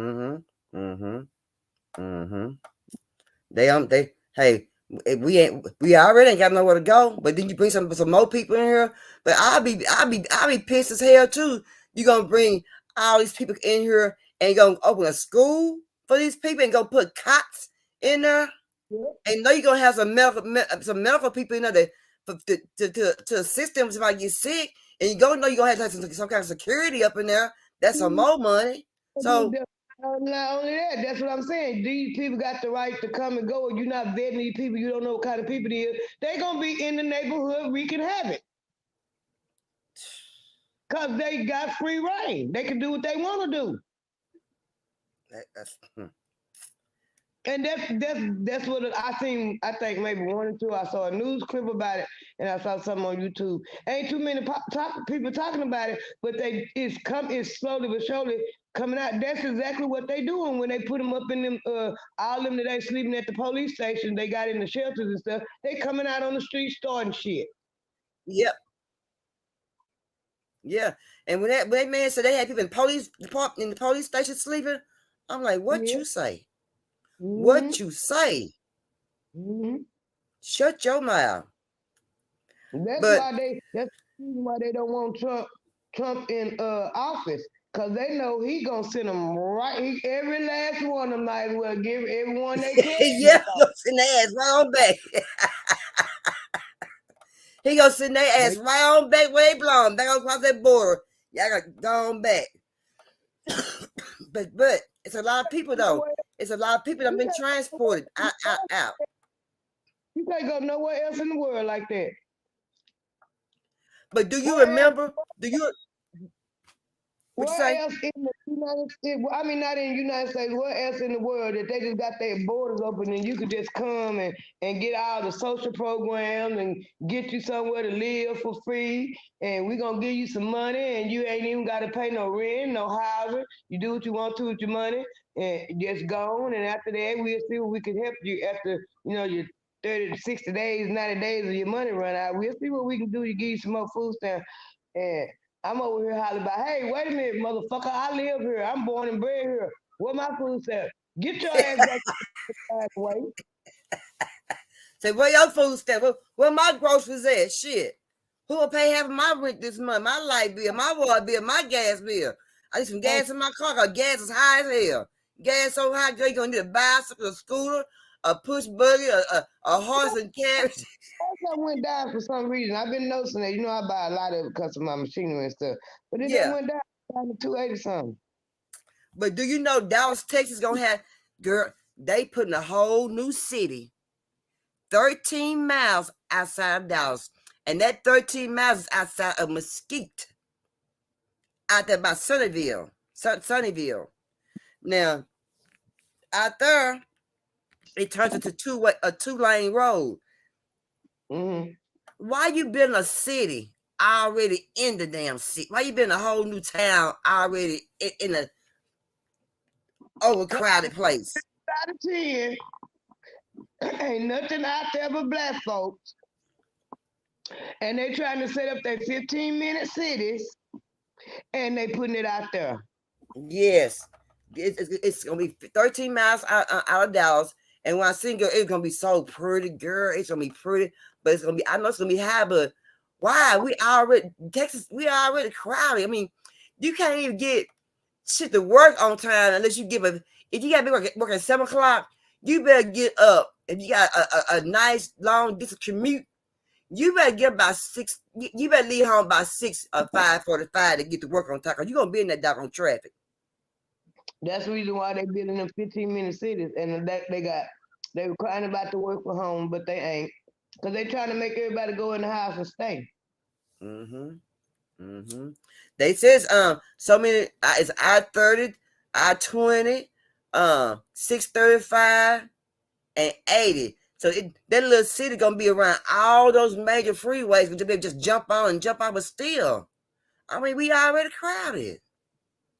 The grocery stores are so damn crowded. Walmart's so crowded. The line is way back there where the clothes is at.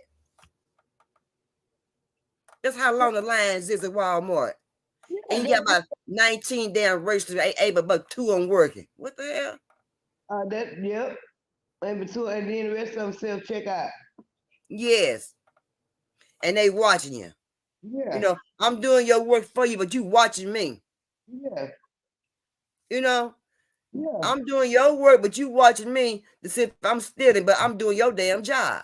Yeah. Bunch of bullshit. So do you know that in Louisiana, they've been having problems down there with cancer down there really bad in Louisiana? Yeah, it's a Louisiana called Cancer Alley. I've been knowing about that. Oh, you have? Mm-hmm. Oh, well, let's play it then. Let's see. It's a place investigation. It's a what you say? It's a place down there. They call it Cancer Alley. And the people down there be just dropping dead of cancer, and they won't do nothing about it because of the plants. I think it's the plant. And the water is contaminated, the ground is contaminated, and everything. I've been knowing about that about 4 or 5 years. But they been keeping it quiet though. They been saying too much. They keep it quiet because they ain't killing nobody but them niggas, and they don't give a damn. Because if it was white people, they would have went down there and shut them plants down and clean that bullshit up. Let's hear about this. Huh? We are following a long-standing battle in a small town located in an 85-mile corridor in Louisiana known as Cancer Alley. The EPA has said for years that children who attend a Louisiana school there are being exposed to unsafe levels of a likely human carcinogen. 7 years later, the children are still going to that school and still breathing that toxic air. Why? NBC News senior and legal investigative correspondent Cynthia McFadden looked for answers. 4-year-old George says he loves going to school at 5th Ward Elementary in Reserve, Louisiana. But according to the federal government, going to school here could be shortening George's life, as well as the lives of his 400 or so, primarily Black, classmates. One of your neighbors says it's like sending the kids to a gas chamber. Exactly. 83-year-old Mary Hampton is George's great-grandmother. She lives a few blocks from the school.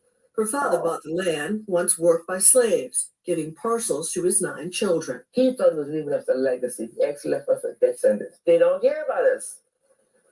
It's racial. They don't care. Y'all just sit there, inhale, and die. Hampton and her lifelong friend Robert Taylor have been fighting to have the kids move from the school, and the air quality improved ever since the EPA said 7 years ago that an unsafe level of a likely carcinogen called chloroprene was being emitted from the Denka plant right next door to the school. Denka makes a rubber used in wetsuits and other products, the only plant of its kind in the country.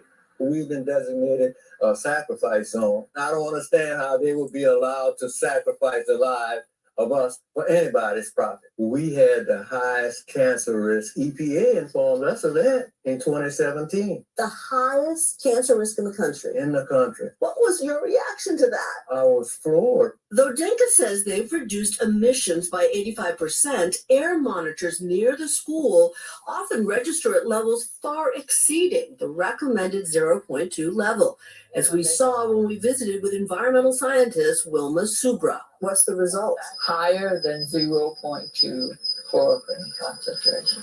How much higher? I mean, sometimes I know it varies depending on wind and how much the plant is manufacturing, but I mean, what's the extreme? I've calculated it here 10 times, 20 times, 50 times. The acceptable level. Acceptable level, yes. Nevertheless, neither the state of Louisiana or the EPA has forced the plant to comply with the 0.2 recommendation or ordered the children moved, nor have members of the local school board. Patrick Sanders, the recently retired head of the school board, who's a local mortician, grew up right next to the plant. Many of his neighbors have died of cancer, including his father and sister. He's fighting cancer for the second time. There are going to be a lot of people sitting at home going, hold it a second. Why wouldn't you at least move them as far away from that plant as you could? Those kids. But you didn't do it. No, I didn't. Why? I didn't.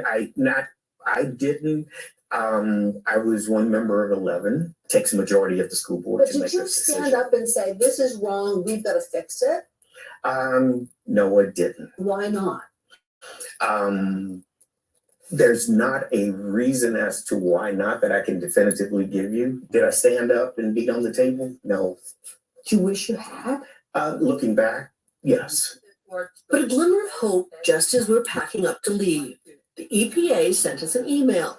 They decided to file a lawsuit in federal court to require Denka to significantly reduce hazardous chloroquine emissions from its neoprene manufacturing facility. Yes, we won. That's what we're fighting for. Oh my God. But Robert Taylor is not so sure this will change anything. An emergency order you operate isn't going to do anything. No, not while they're still operating. You're saying shut them down. You shut them. It should have been done years ago. Now, ain't that something? Them kids still going to that doggone school right next to that doggone plant. What gas in it? They want to shut their plant down. They are harming them kids, giving them kids cancer down there. That's sad. And that man, he said he just didn't say nothing. It was no reason why he didn't say nothing. Lord have mercy. I don't know why that man wouldn't speak up at the time. Them kids going to school. Why would you not? You see the kids are getting unalive from the toxic chemicals from the plant. Your father, his father, and then you got cancer too for the second time? How's that? Huh? When you watching that video, was that man black or white? The school board man. He was black. Because they done paid him to shit a damn mile.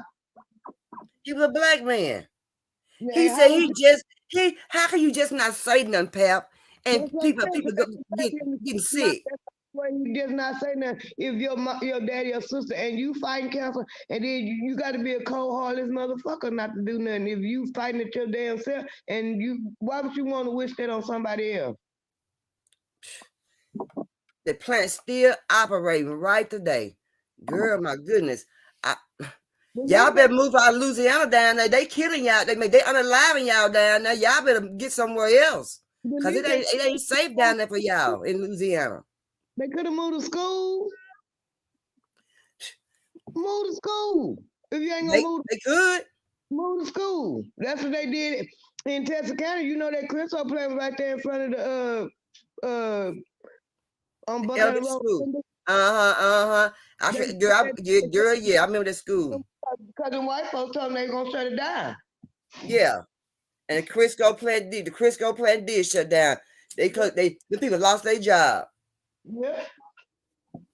Because they were killing them folks over there. And when all them white folks started moving back to live in Ilo, they told them they had to shut that down. It was too many white folks over there dying there.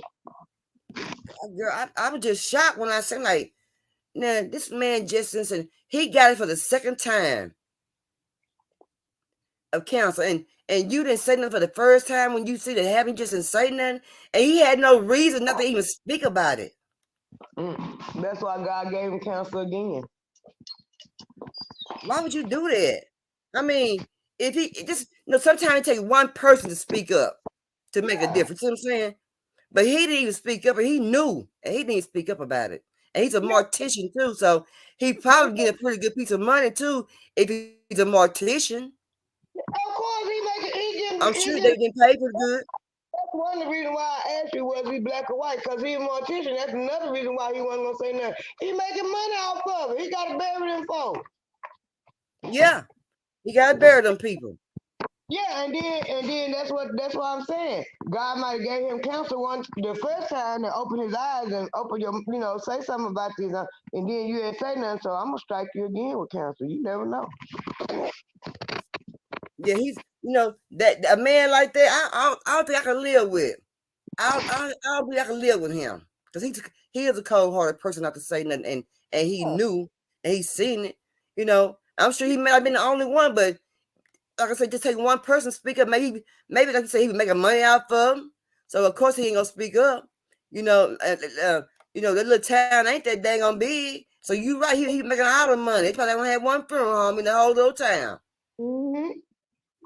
And he get all the benefits from it. Mm-hmm. Ain't this some good? So yeah, so we know now. They will let us get cancer. No, cancer is a serious thing. I mean, cancer is very serious. I mean, it's serious, and so you won't want your kids 8, 9, however old to have cancer because of a toxic plant next door to them, and you will speak up. That's crazy. I didn't get that, y'all. So please forgive me. And I still can't. I still don't understand that. That's dumb. That's being dumb. And then you lost all your loved ones too. Yeah. That man described like this dude I listen to. He called them older people, them kind like that, them old niggas. Yeah. And they got the mindset of I got mine, get yours, and that's how that's what he thinking. I done suffer from it, but yeah, I'm getting rich off of it, so I got mine, get yours. And he's still there, still suffering. And he said, and basically he said that because he sit there. When she asked him why didn't you say nothing, he gonna say I don't know why. That's why. That's why I got mine, you get yours. That's sad. It's good for y'all. So y'all, y'all been get out the little town, Louisiana, tell them move that school and build another one down there, move that school and move out to an empty school. I'm sure it's an empty school down there somewhere, but move our babies to a safe place so they gonna be inhaling all that toxic. Yeah, and then I said, that lady, she said her daddy thought he was leaving them a legacy, but he left a death sentence. He didn't leave them no death sentence. Them white folks that come in and built that plant gave them the death sentence. But what made him put a plant? But what make you put a plant right beside a school? Because they probably stole half of the damn land, and they knew it was a bunch of niggas down there, and they got the land cheap. They said it's the only one of its kind in the country. Think about it. Yeah. Yeah. You're right. Yeah. Yeah. But y'all may have heard me tell y'all about the fentanyl. Fentanyl, it I guess it's powder. Powder or a pill. I don't know how it come in both kinds, but you got to be careful about letting your kids roam on the floor. I mean, babies, kids, or anything. This is the reason why. To adults and teens, but the age group seeing the fastest rise in deaths from synthetic are children, many being poisoned with fentanyl accidentally. We get more now from Kate Snow. Lydie and Maurice Lavenier say they're living a nightmare. In August 2021, they were on vacation in Florida with their 5 kids. Their youngest, Enora, was 19 months old. She depended on us, her dad Maurice says. They were staying in a vacation rental in Palm Beach County. Enora was making a mess in the kitchen, taking out the pots and pans. After a while, she laid down for a nap, and when Mom Lydie went to check on her, she wasn't breathing. And then I heard, Enora is dead, Enora is dead. Several months later, the medical examiner ruled their daughter died of acute fentanyl toxicity. You had never heard of fentanyl. They're now suing the vacation rental company, among others, alleging that Enora was exposed to fentanyl residue left in the rental. While their story is extremely rare, The death of a toddler from a fentanyl overdose. 7 times the lethal amount of fentanyl found in this 2-year-old's body. a growing number of young children are being accidentally poisoned. Deaths from synthetic opioids like fentanyl in children under 5 jumped from 2015 to 2021. 10-month-old Senna Matkovich was playing in a San Francisco park last November when he stopped breathing. A paramedic recognized signs of an overdose and used the reversal drug Narcan to save Senna's life. Those first responders just saved my son's life. And yeah, we're just so lucky that we got the guy we got. The vast majority of fatalities actually happen because someone in the household is using drugs. Fentanyl is everywhere in the drug market right now. But then the second thing is that fentanyl is so highly potent that it takes just an exceedingly small amount for a young child to have a fatal poisoning. You've always had to think about drugs in a household with a child. Yeah, but this is different. Vanessa Durantes is the commissioner of the Connecticut Department of Children and Families. Since 2020, the department counts 8 infants or toddlers who've died after ingesting or having contact with fentanyl. In February last year, an infant died in Salem, Connecticut, just one day before a caseworker was scheduled to see the family. A state watchdog criticized the Department of Children and Families as deficient in keeping that infant safe. I stand by the work of our staff at that time, and I recognize that since then, we've had to adapt and change some of our strategies to address this growing need. Some of those changes requiring action within 24 hours when caseworkers think fentanyl is in a home. We have our medical professionals, our legal experts, our child welfare specialists, our substance use experts, giving guidance to that frontline social worker to help them fix. Girl, isn't that sad? Isn't it? So you gotta be careful. Y'all gotta be careful when you let your babies on that floor in them hotels and Airbnbs. You don't know what's on that floor. You don't know who been there. You don't know nothing. You just gotta enjoy yourself, have a good time, but not thinking that somebody doing drugs and put fentanyl on the floor. You know what I'm talking about? Somebody didn't even go in there, and the floor must not have been cleaned. The floor has not had to been vacuumed or something, because for it being the floor, the fentanyl. That's sad. I got one question. Why ain't it illegal? Why fentanyl ain't banned? Why is it not illegal? Marijuana is. I'll go. Yeah, It's one drug, federally illegal. Why fentanyl ain't? Yeah. Fentanyl is that's a drug that wasn't made for us. But we got, but some kind of way we got a hold to it. You see what I'm talking about? Tell you why it ain't illegal? Because they use it in the medical field. Yeah. They use it in the medical field. It's supposed to be a painkiller, something to that effect, but with the right dosage. So that's why it ain't illegal. Which I don't care. You got other things that you can use in place of fentanyl. Make it illegal. Ban it. Make it a Schedule 1 drug. It's deadly. Marijuana ain't deadly. Yeah. It's baby, it's deadly. Yeah. And said baby had 7%. It was 7% in her body. Yeah. That's a lot. That's a whole lot. Yeah, that's the question I'm asking. Why they banned? Why it ain't illegal? That'll stop a whole lot of that. Right quick. Yeah, it would. Yeah. Like they try to do their codone. They try to get rid of that. So they come up with something else, and they come with something else and something else. Yeah. Man, I'm telling you.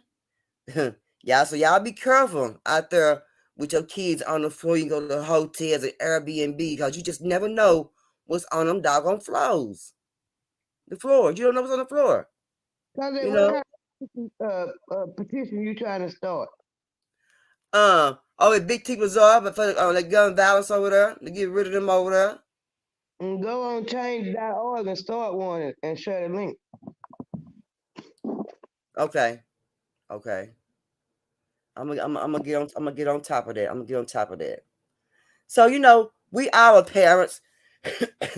if you heard about your kid TT and Nama Watcher who have been chat, if you heard that how teachers janitor treat your kids so bad, now what would be what would you do, Pap? I know what you do. You go up there, you'll drive right through the schoolhouse in your car now. You drive right in front of the goddamn the counter at the front desk. I don't know how you know.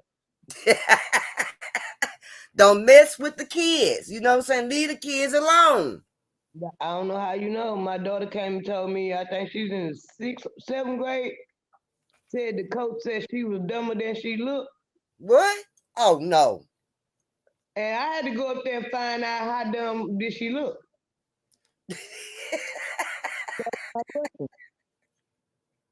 Because you a coach, you supposed to be in teacher position. I didn't talk to him. I took it to the principal because I thought, the principal, the assistant principal, he was a little black man, and I thought maybe he might could understand where I was coming from.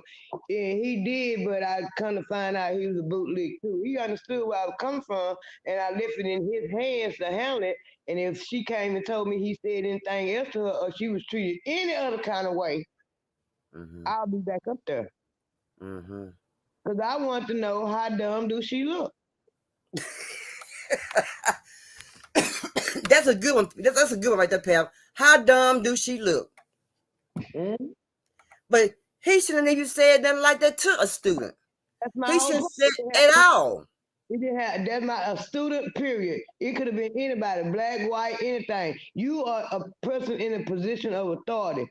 And you're supposed to be up here molding these kids, trying to show them the right way or the right way to go or whatever. And you up here asking them, telling them they look dumb, they dumber than they look. Well, he had the right parent, didn't he? And the right child, didn't he? He sure did. That wasn't the only run-in my daughter had with. And what made me so mad about the second run-in, this was a black man that was a principal that she had to run in with. She was sitting in class, and in Tyler is two public high schools. She was going to John Tyler, and they have the history of the way the town set up that mainly black people went to John Tyler and most of the white people went to Robert E. Lee. It was about as many black people at Robert E. Lee as there was white people at John Tyler. It was about a mixture, but it was mainly black at John Tyler, mainly white at Robert E. Lee. She was going to John Tyler. They sitting in class talking. It was a shooting at Robert E. Lee, a fight. And it was a dude named Terrence Johnson. And my daughter heard the name Terrence Johnson. And she said, my brother named Terrence Johnson. They said, was that your brother? She said, no, my brother grown. That was another nigga. He walked in when she said another nigga and said that she wasn't supposed to have been using that word that was a racist. Oh, he just took it there. Number one, you're a black man, you talk about a black girl. Number two, you don't even know what she was talking about. She didn't call nobody no nigga. She didn't say, you a nigga, I'll stop nigga. She said, that's another nigga. You understand what I'm saying? So you didn't reflect nobody that she was talking to for you to take it out of context. I could have understood if she had called somebody that. She didn't call nobody that. And then when you called me to tell me about it, I'm questioning you because I'm asking you, did she call somebody that? And you said no, and I'm asking you, well, what are you talking about then if she didn't reflect it to nobody? So you said, I said she could use it at home. And if she can use it at home, who the fuck is you to tell me what my child can and can't say in my house? Right. So I go to the school because you done ran me hot now. Girl, he didn't know who he's talking to. You doing all this jumping up and down by my daughter saying another nigga, and you don't even know her name. Isn't that something? You called me talking all this noise and you don't even know her name. How he not know her name? Should be the first thing he should have asked me what's your name? He should ask her what her name was first. Should be the first thing he asked her was her name. He took her to the office, told him to call her mama, and when they called me, he was on the phone. He didn't even know her name. And that made me even madder. Then you gonna sit here and try to tell me about my daughter when I know you don't know nothing about my daughter, because this your first year at this school. She been going here 2 years. You don't know nothing about my daughter. And number two, my daughter dark skinned, I'm light skinned. They weren't expecting me. Expecting a dark, big old black dark skin, get a hood rat fabulous woman. They weren't expecting that little old red woman walk through that door. I bet you shocked him. Well, she gonna get expelled. She gonna go. I said, no, she ain't. No, she ain't. She gonna go one or other. Or you can take her home. I said, and that's what I do. Come on, Kiki. I said, 'cause she ain't even got to be here. She ain't got to be here. 'Cause I can teach her whatever she needs. My daughter don't have to go to school. I said, Kiki, come on. What you gonna do? What you gonna do? She said, Mom, I'm going through. I said, I already know. Let's go. He gonna tell the big old man looking white woman. Tall, you know, she way bigger. He gonna tell her to escort me out the door. I turned around, I looked in that woman dead in her eyes, white woman. I said, if you put your hands on me, we getting down right here. Already, let's go. We're gonna take care of business. I know my way to my car. Let's go, Kiki. And we walked out that door. And she didn't follow you either, did she? She followed me to that front door of that office and did not touch me. So she already knew what it was when you told her what it was. After that, every time they see me, it's how you doing, Miss Winters? How you doing, Miss Winters? How you doing? Can't beat them speaking now, huh? And then my sister was driving the school bus, and cause Pokey crazy, and they found out she was my sister. They was trying to tell her about it. She said, "Well, y'all had no business messing with her daughter. Y'all had no business messing with her daughter." Yeah, but I know it just, I never had no problem with no teacher and my kids, but my mama had problems with me and teacher. I don't take up for my kids. If my kids do something that I feel like they're wrong, they wrong, I'm gonna chastise them. I might say something crazy to them right there in front of them white folks if they're wrong, because I'm let them white folks know I got control of this. Thank you for telling me. I'm not gonna take up. But if I feel like they ain't wrong, I'm gonna state my case. And when I get through, you gonna feel like they weren't wrong. Right. Let's see. Hold on. Rage in Ohio after a 3-year-old boy was apparently struck and dangled upside down by a school employee. Miguel Almaguer has more, and I have to warn you, the video is difficult to watch. The surveillance video shows 3-year-old Braylon Tootle running down a hallway when a school employee gives chase and appears to strike the toddler in the head, forcing him to the ground. Moments later, Braylon, a special needs preschool student, is dangled upside down from his ankles and rushed down the hallway before disappearing out of view. Anger, lots of anger, frustration. Is my world turned upside down? Braylon's mother, Tanisha Lindsay, says school officials at Rosa Parks Early Learning Center first told her her autistic, nonverbal son was swatted in the back of the head. Weeks later, she says, Child Protective Services shared this video, which she is making public. I would like to see that man arrested and charged. He should be in jail. You don't put your hands on a baby. With Dayton police presenting the case for county prosecutors to review, authorities on campus say after the employee was placed on leave, he resigned. The superintendent tells parents the district is going to ensure all school employees are properly trained and qualified for their positions. Right now, our main goal is to obtain all information. I just want justice for him. Tonight after this incident, on the second day of school, the parents of a special needs 3-year-old are the ones now fighting back. He was 3 years old. 3. Autistic. And girl, look here. Baby, I don't think I could have sat there calmly. I think I would have some hands and feet on that man or somebody up in there dangling my damn baby upside down like he ain't no doggone body at 3 years old and hit him inside his head. I know that's right. That's the reason why I tell my daughter, I'm so scared, and that something happened to one of them at their school, and they're going to have to tie me down to keep me from going up there. Mm. And I'm on the list to be notified. I'm one of the people to be notified. I'm telling you too, because after look at the little black boy in Houston, they won't let him wear his dread to school. Little stupid stuff. Girl, they give him such a. But my thing is, why they don't take him out of school and do him homeschooling? Why they won't do that? Because so many of these parents is so still looking inside the boxes. I had this conversation today too.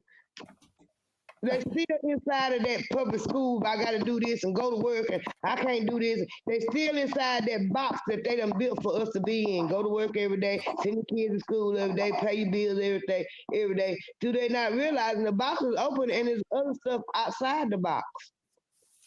You just got to be willing to put in the work to get outside the box. Dang. Other ways, and I beg my daughter not to send them kids to school. I beg her. They got to be social. They already socialized. Yeah. Take them to the park. Put them in some activities. They learn socialization there. Please don't put them in the public school because I ain't got no bail money.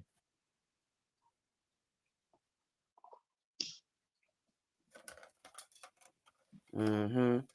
TT said facts. Just banned it. I know it's right, TT. That's crazy. Mm-hmm. Somebody hit my kid. I'm coming to schoolhouse, baby. I'm coming my tennis shoes on, her ponytails, no earrings, baby. I'm coming up in that fight mode. You hear me? Mm-hmm. Touching my baby. It's a problem. You ain't called me either because he 3 years old. He three autistic, and you gonna hit him back in the head and turn him upside down, carry him.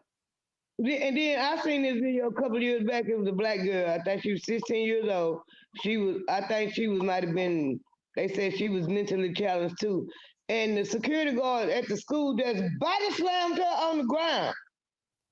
Like there wasn't nothing. And it was still on the ground. They had already called her daddy. And when the daddy got there, this all in the video, he's still on her and they won't let the daddy over there. No. I'm like you, it would have been some hands put then. Because you're not gonna hold me down and let me watch you hold my daughter down. Hell no. That's foul. That ain't gonna work. That ain't gonna work, baby. You put on me because I finna assault your ass because you finna get up off my daughter. You a grown ass man that's a 16-year-old girl, black girl. And you expect me as a black daddy to stand here and watch it? That man was fighting like a motherfucker. They was doing everything they could to hold him down. I know they was, because if he would have got loose, baby, if he would have got loose, baby, look at him. It been over. It been over, girl. It been over. And he was mad because I was mad because in the video you could see the man. He just picked her up, and she was kind of big girl too. He picked her up and wham! And I know she hit that floor hard because you could see it in the video. And while he was down there on her, holding her down, the daddy walked through the door. You can see all of it in the video. Dad, that's what the hell going on. You hold my daughter on the ground. We finna get down. No, he down with his kids, holding his baby on the ground.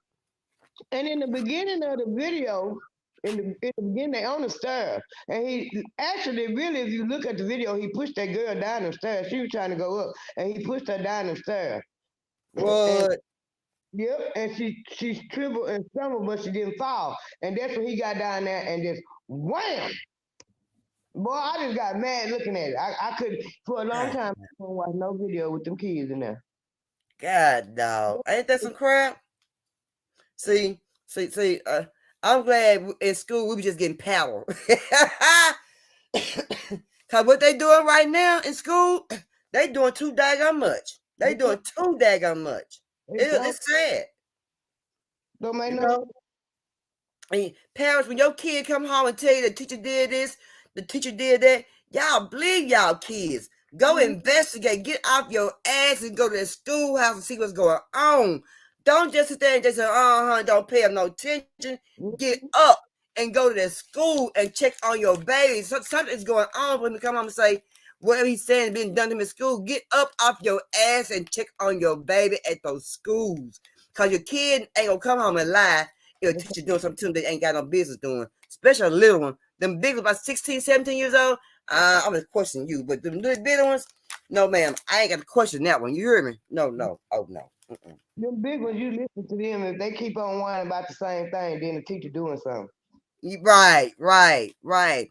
Teacher said, you already know I don't play by mine, Purp. I guess I would be wearing orange because I'm going to definitely assault somebody. Okay? I know that's right. Baby, it's crazy. Baby. After a while, you know what's going to be happening? Everybody, all our kids going to be at home doing homeschooling. What's I tell you? You watch and see. Like some people already doing, which I think is a good idea. I think that they starting their own schools and stuff. It's so much information on the internet that you can find. That's why I'm saying people need to look outside the box, start thinking differently about the public school system, because they see how they treating our kids. Yeah, they treat them really. Go to jail. They doing shit to them that they need to go to jail for. Right. But they be the ones they be giving they don't leave an answer they resign. Resign? What the hell they gonna resign for? Come on back. Don't be resigning. They was there, he resigned so they wouldn't say he fired, so he can go to another school district to get a job. Yeah. He gonna get out his 401k plan, he gonna get all his benefits. They take care of their own. And I think that's pretty sad. You know, that's why y'all check on y'all kids. Your kids have something going on in the schoolhouse, and that teacher ain't doing what they probably doing, or they mess with them. Y'all get off your ass and go check on your babies at that school. Get up. Don't be around the house and don't be going on PTA meetings. That's how you be missing out what be going on and how your kid ain't getting educated in school. You know what I mean? Because I still blame the parents of DISD who kids at the age of 15, 16, 17, 18 years old can't even freaking read. I blame them damn parents, and I definitely blame the school system because the school system failed them as far as educating them. But then I also read that there is a shortage of teachers in Texas in schools. Yep, of course it is. They don't want to pay the teachers in Texas. The teachers got to go. The teachers can't teach in Texas. Too many rules and regulations that the teachers got to abide by because of them badass kids that they done created and the parents done created and sent up there, and they build on them on the badness by treating them bad because they don't know what's going on at home, and they got rules and regulations, and they can't teach the basics no more. So the real teachers don't want to teach, so they got to charge the teachers. Yeah, the ones, including the ones who ain't trying to go with the kids, the grown kids. You know they ain't. You know they ain't sexing the kids and everything. It's wild, but you know what? That's why you got to keep control. I ain't saying just being your kid out of your kid's business, but you got to have some kind of control in their business. You know what I'm saying? You got to have something, because if not, your kid gonna get screwed around. Your kid gonna get screwed around. That's it. I don't understand. I don't understand. Legan said I would act like a pure a pure luminatic when it came to mines, and mine all grown, but I have grandbabies and that's 10 times worse. I be wearing shower shoes, on stripes for sure. I know that's right.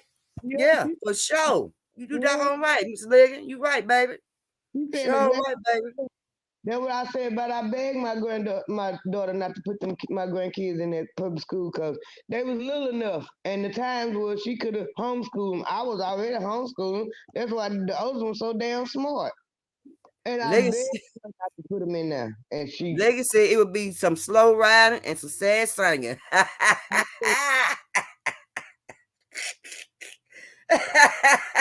I know that's right, Legan. I know that's right. Look at him. But that's why it's important to go to PTA meetings. That's why it's important to sit down and conversate with your kids, see what's going on. You see what I'm saying? That's why. The number one thing is go to the parent teacher conference. Then go to the school board meetings. See what they teaching them. What kind of curriculum they teaching? Because you got to say in there too. Them white folks don't mind letting them know they don't read this book to them or don't read that book to them. Yeah, You but read you this right but you got some white teachers. But you got some white teachers that want a student to succeed. But you got some that don't even give a damn. But you got those that do care. But you got some that don't care. They put you right on through. Them the ones they looking for that they can't find no more because they got too many rules and regulations. I know this little I helped raise her. She's same age as my daughter. She's 28 years old. She graduated school. She's going to be a teacher. And now I heard that she said she don't want to teach no more. And I want to talk to her, see why she don't want to teach no more. I just want to see why she don't want to teach no more. Oh wow! 8 years old. When we like you said last time, we need more men teachers. We ain't got that many men teachers. Like you said, the little young boys, 21, 22, and that sexing down the little young girls in school. We need some older men to go in there and do some teaching, like what was it, Mr. Hamilton and all them. Remember, in school. They don't want that. They don't want that. Black men can't do nothing but be a coach. They don't want no black teachers in there. They might actually teach them black boys something. We know our black men, a lot of our black brothers, they got plenty of sense. You know what I'm saying? They can be more than just a coach. You know what I'm talking about? They don't want that. There to be a male influence over that boy in not just sports. That'll be a male influence over that boy. They might try to teach him because we had male teachers sitting in the classroom teaching science, and some of them teaching history. We had black Mr. Davis. He taught history. Yeah, he sure did. Yep, he sure did. He sure did. And my husband said he had Mr. Boyd taught black history and history at Texas High, and he was from Tyler. It was like when we went to school, they took that out. Because they could make them boys thugs a little bit quicker. It wasn't no man in school. There ain't no man in the house, and ain't no black man at the school. Ain't nothing but maybe a principal here and a coach there, and all of them weren't gonna play sports. So it was all part by design. Well, I wish they do need to change that. They need to change that because even though when I was going to school, we was getting paddled back then. I think I got paddled 2 times out the whole time, but we had back then we had black and white men teachers in school. And we learn from them. You know what I'm saying? I mean, I understand why more men don't get into more into education because we need a lot of people who want to teach our kids about education and teach them the right education. You see what I'm saying? And the right pronunciation of words and things like that.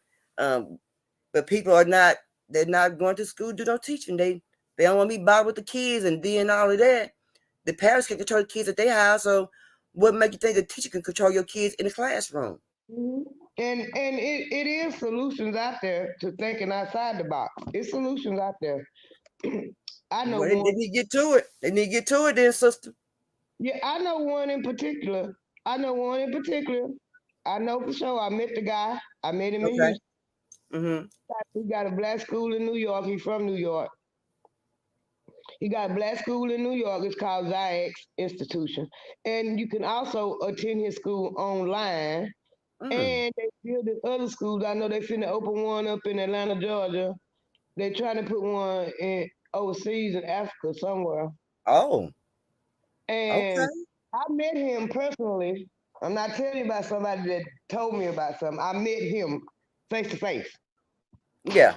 He got an engineering degree, and he teach a lot of STEMs. And the number one thing, and with a lot of black people, the number one thing is you have to be black to go to his school. All right now. All right. Now, if you got a biracial child and you want to, because they teach black values, black history, black culture, black everything along with the STEMs. So it's a accredited school. You can literally take your child out of school, enroll in that school, and it's like a big homeschooling. Yeah. Yeah. When you go online, when you go online, connect to wherever he at teaching in the classroom. Mm-hmm. Mm-hmm. And Yeah. he's very intelligent.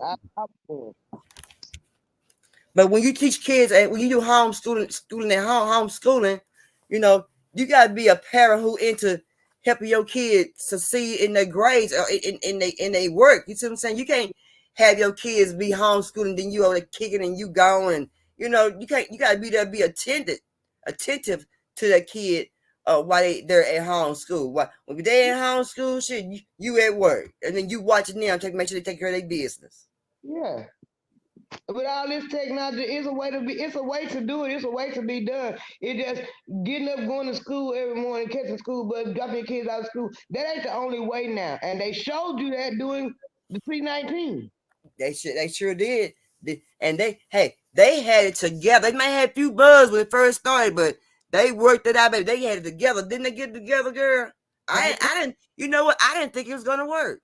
Right I quick. really thought it was not gonna work. I did. I really did. I did. It had a lot of flaws to it because it was sprung on them too quick. If they had time to plan, it might have would have been better. Yeah. But it had a lot of flaws. The kids had to adjust to doing everything on the computer, and they was used to sitting in the classroom every day. Mm-hmm. Well, They had to not having that. I think I would have I think if I had a baby in school, I think I would have my baby like TT at home. I'll be teaching my baby things at home, not at no school. Cause the C-19 and then the charge of teachers, then they ain't teaching the right thing. You ain't learning, you ain't reading. I mean, yeah, I think I would have my baby at home schooling where I know what I teach them and what the grade they got, the homework they have in school, sent home. I'm there to help them, but I don't think I would have my baby in school right now. I would not. I don't think I would. If I had a little child, I don't think I would either. Cause you compare, you already know that child before you send them to school, so you know Right. how that child learn. Cause you've been raising it, and you know how that child learn. Them when they go to school, they have to adjust to the way that they teaching them, not the way they At learn. school, right, right, right, right. You And have to they ain't teaching, and they show ain't they gonna be learning. You understand me, girl? prepare them for the way they teaching and how they teaching, cause everybody don't and everybody can't teach. but for some reason, Pep, I can't wrap this around my head. How can you send a kid through school and when they 15, 16, 17, 18 years, they can't even read? I mean, did not one teacher catch that? That's my But but now they don't have where you raise your hands no more in class and do no reading and stuff. You know what I'm talking about? When we was in school, we had to raise our hand. Our teacher would call on us.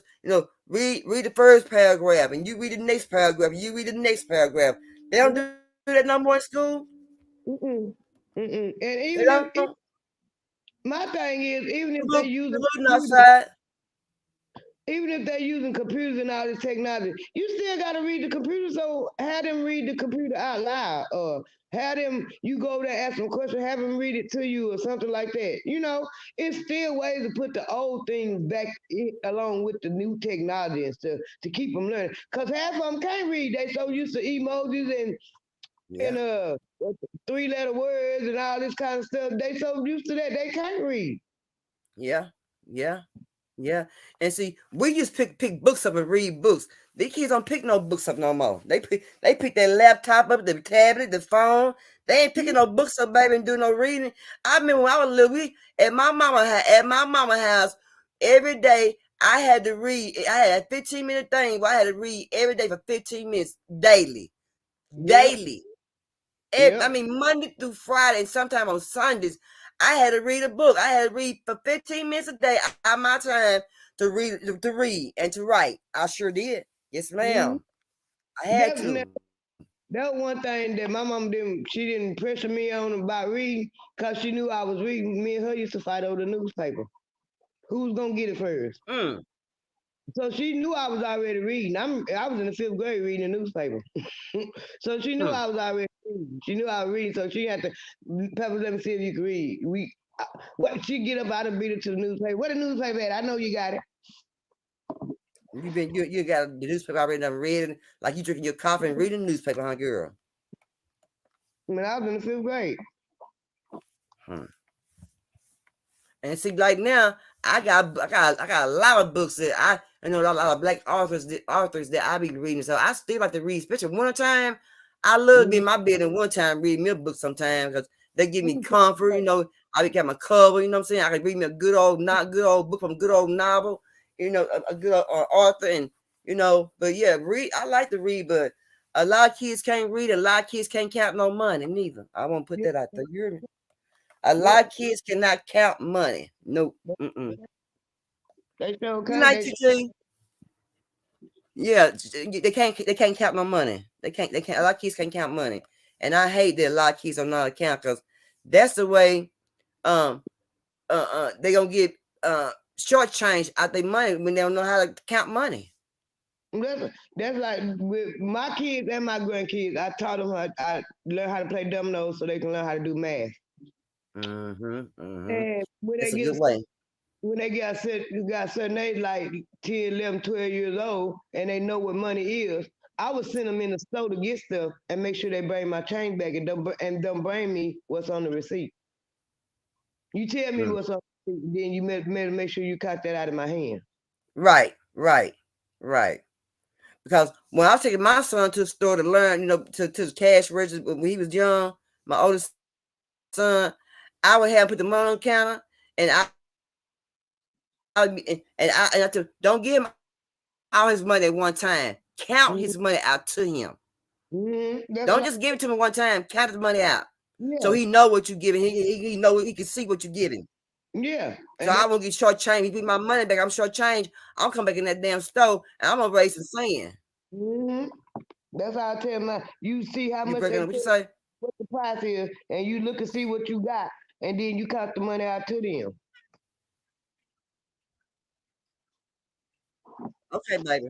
Okay, TT. Good night, baby. Yeah, you right. You sure right. You know you got to, baby. Y'all just quit pushing y'all kids through school and make sure they know how to read and write, cause they gonna need all them fundamental tools when they get out of school. They're gonna count their money, and money's the main thing they need to know how to count. You know what I'm saying? You need to put your kid through a test and go pay a bill, a credit card, or something. You know what I'm talking about? Something. Let's see. You reject me? I'm gonna send you a sympathy card because you lost.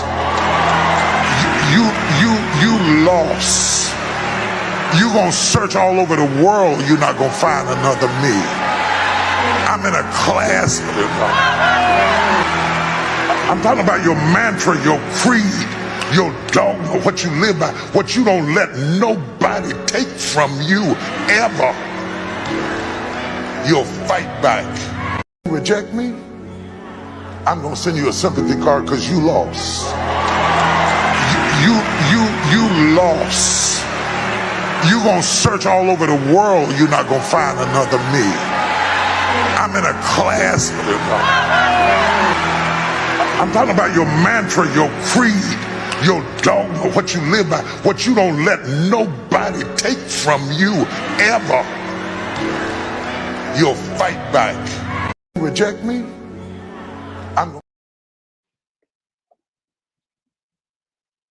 I beg, don't let nobody take nothing from you at all. You hear me? And I like that. And the message is you got to stay strong. You really do. Good night. Good night, Miss Leggin, baby. I'm gonna be getting up here in just a few minutes. I sure will. Yeah, I got a big. What do you think? Okay, I'm forget up here. I'm gonna ask you one thing. What do you think about the Elijah McClain thing? I think what they did to that little boy was wrong, and they know what they did to him was wrong. They know that was wrong. They're saying they're gonna try to charge some people in 2 minutes now for doing that. One of the dudes I watched, he did a video about it the other day. One of them, he did a video about it Friday, I think. Yeah. and he was talking about that. You know, they shot that boy with ketamine. That stuff that they knock out horses and cows with. Mm-hmm. Too much. It was too much of it. It's too doggone much of it. They gave him too daggone much. Yes, it was the one, and they knew what they was doing. And it was the one Yes. that boy didn't live as long as they did because they had already choked him till he passed out. Yes. Yes. Yes. And that little boy, he was just walking down the road. See, that burns me up when they just target black men and do them like that. Yeah, he was walking down the road, coming. You coming home. Sure was. Minding his own business, and he was trying to tell them people. That's what makes me so mad about it. He was trying to tell them people, you know, when he wasn't complying with him, he had on earphones and he didn't hear them. Yeah. And Yeah. then while they was harassing him, he kept on telling him, "I'm not like that. I don't commit. I'm a good." You know, he was, and that's the worst thing to do is try to reason with them ignorant motherfuckers. Yeah. You can't reason with them. You can't. Let's see. Hold on a minute. Let's see. I get mad. Aaron McLaughlin joins me with late details. Aaron? That's right, Lester. A jury has returned a split verdict in the case against two Aurora, Colorado police chief Elijah McClain's death in 2019. One officer was found guilty of criminally negligent, reckless homicide and third-degree murder. The second officer was acquitted of all counts. Officers were charged after nationwide protests following the death of McClain, who was stopped by police walking home from a convenience store. Police had gotten a call about a suspicious man wearing a mask.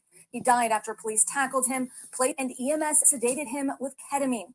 Prior to the trial, an independent investigation found the officers never identified a crime McClain was suspected of committing, and that the EMS responders gave him a grossly inaccurate and inflated amount of ketamine. Two paramedics are also charged in McClain's death. Their trial is slated for November. How can you get somebody too much? How? They knew what they were doing. They knew what they were doing. Too much. My God, too much. Too much. Too much. Too much. Too much. What they were doing. If you're a trained medical professional, you know how much of that stuff to give and not give. Especially you know about them drugs. Pharmacy tech know about the drugs. If you can get a job as a pharmacist or a pharmacy tech, knowing what the different drugs are and what they do and how they administer them, you know a paramedic know the same thing. And he was a nice looking young man. And they said he was peaceful. He didn't bother nobody, no nothing. They said they had a vigil for him the other day at the park, and they were playing violins because he played a violin, and they was playing violins. And said the police was out there harassing him.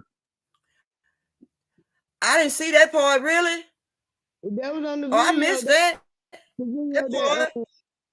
I don't know where he got it from, but he told it. That was on the video that Professor Truth did about it. He did that Friday on the crime report. The police out there fucking with him. They did a video for him. I'm sure gonna try to find so I can look, so I can see if I can find and look at it. Well, I'm sure gonna try to find if I can find because I sure I want to see this. I want to see it. Well, I saw that his name is Professor Black Truth. He on YouTube. The logo is a bee. It's a blue bee and one. His name is Professor Black Truth, and it's this past Friday. Okay, I wrote it down. Okay, I wrote it down. I'm gonna check that out. I want to see that because that's crazy. I glanced at it, but I didn't really just see it. I just heard what I heard on that part, but I glanced at the visual, but I didn't just look at it. You know, just glanced at it, but I didn't know they were harassing the people at the visual. Yeah, he didn't show the whole video. He just showed the people there and the police in front of him, and he was telling what happened at the video because I guess he had read the article or whatever. It's a mean people, boy. I tell you. I mean, is anybody got any godliness in them? What are godly people at? Is there any godliness on the police force? Cousin, do you know where the police force came from? Hey, Pretty Black. Yeah, I know where it came from. Oh, I know where it came from. Oh yeah, I know where it came from, but I just hate that, you know, his mom, Lord, his mom was just hurt, and I'll be hurt too, a son like that, and I mean, he won't bother nobody. He walking, he won't bother nobody, and his earphones on his ear. But to me, they was out to try to pick at some. They was out to try to pick at somebody. They was out to try to find somebody to pick on. That's what they was doing. What about the little black boy that he knocked on the wrong door and the white man shot him? Okay, the man went to jail, but have he went to court yet? I ain't heard nothing about it. Me neither. I ain't seen no news. I ain't seen it nowhere good. I ain't seen it nowhere. But I've been watching. I've been looking, but I ain't. It's quiet. It's quiet right now. They ain't saying nothing about it. It's a hush hush. But I'm looking though. I'm paying attention. You believe that? I'm paying attention. I am. But we forget up off here, girl, because I need to go working. You got to work tomorrow Monday. You got a full day tomorrow? Yeah, I got a full day tomorrow. Good, look at him. But guess what, girl? At least it ain't that hot outside no more. Ain't that something? I made it through the storm. I made it through the heat, so I could do the little cold. Yeah. But do you think we'll have a bad winter this year? I don't know. They say we're supposed to have one, but I don't know because I don't know. I just don't know yet. Mm-hmm. It's getting cool about a week or so. I guess it's about time. I'm gonna be in my house. Well, no, it got cold in September. It don't never get cold in September. I don't. It used to be a little warm around about now too. Yeah, it started getting cold around the end of on Halloween time. It started getting a lot of rain and it started getting cold outside around Halloween time. Yep. It usually rain when the fair comes. It rain the first couple of days. It ain't rain no more. Ain't rain no more. I don't know. It might be a cold one. It might be a cold one, but I know. As a little girl, I sure hate when I go into the fair. I can't go out with them foods. I can't, I ain't going to try to be no track meet. I ain't trying to go to duck and die. So if anybody going to the fair, y'all be safe. Cause me and Pap, we ain't going. We're gonna be at the house. With our few dollars in our pockets. They said the fair kind of expensive too. So, and y'all check, and I also seen Pap. I get up here. I seen a zip line at the fair. Yeah, they've been had that a couple of years. Oh, I ain't been this girl. They tell you how long I ain't been down, girl. Oh my God, for real? I didn't know that. Yeah, When I said, they got a zip line going through there. Okay, I didn't know it'd been enough. See, I ain't been to the fair about 3 years, 4 years, about 4 years. I ain't been about 3 years. See, we ain't interested no more. We can find some other things to do besides the doggone fair. Only time that I be wanting to go is when they have somebody with some on concert that first Saturday when the Grammy play Purp. If it ain't no, I don't want to go. I be trying to get. But I remember one time my sister went to Grand Prairie. The Grand Prairie they had a shooting out there, and girl, she had broke out. She had just got her nails done. Girl, her hand was bloody. Girl, she tore out her fingernails up on her hand. Was tore out. Little girl, I'm like, what in the world? They was running. She said we had to run. We had to get out. I'm like, for real? And girl, she was just a bloody girl. Her fingernails tore all up. I'm like, good Lord. I'm glad I didn't go to the game. Forget that game. Some places, if your first mind say don't go, don't you go. Don't you go. Follow your first mind. I ain't going. Why? I ain't got the right feeling because I ain't going to be able to go. I know that's right. I ain't going to be able to go. Let's see. Hold on just 1 second. If somebody is treating you like you are nothing, you must become nothing in their lives by living. Just live. Go. If somebody is treating you like you are nothing, you must become nothing in their lives by living. Just live. Go. If some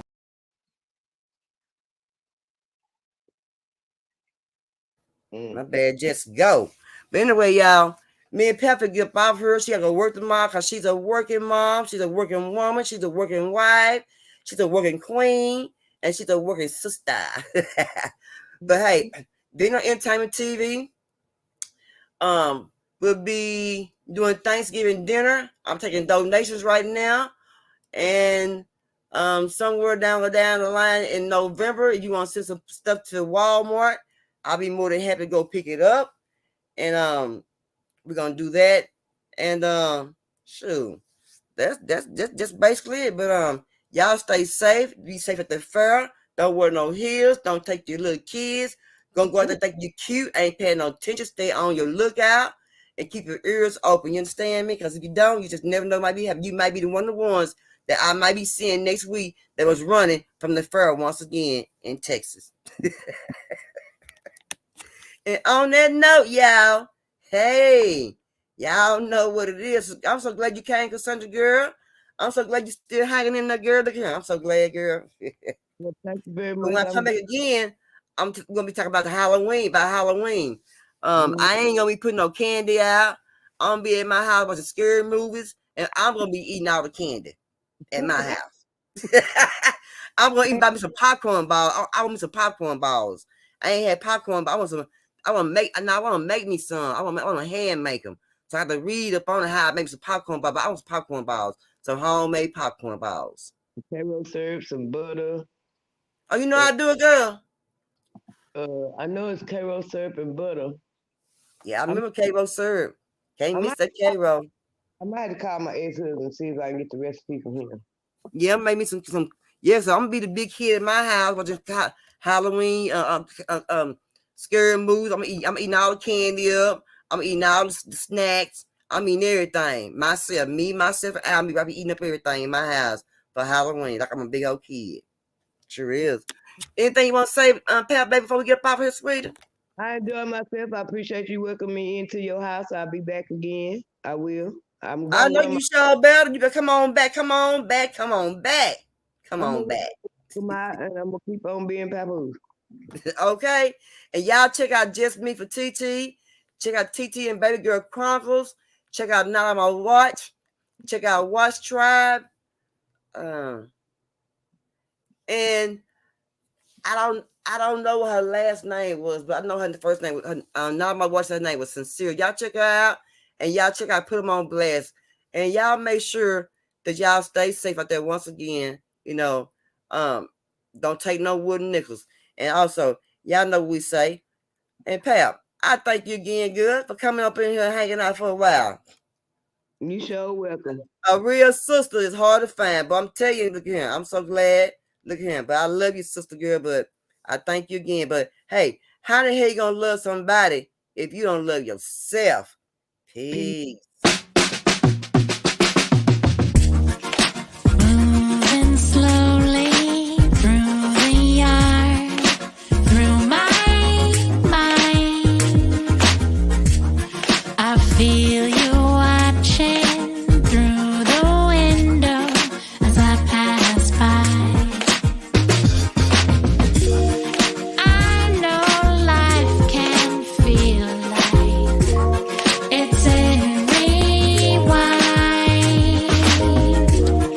There's no such thing as doing nothing with your life. Stripping clean of the things I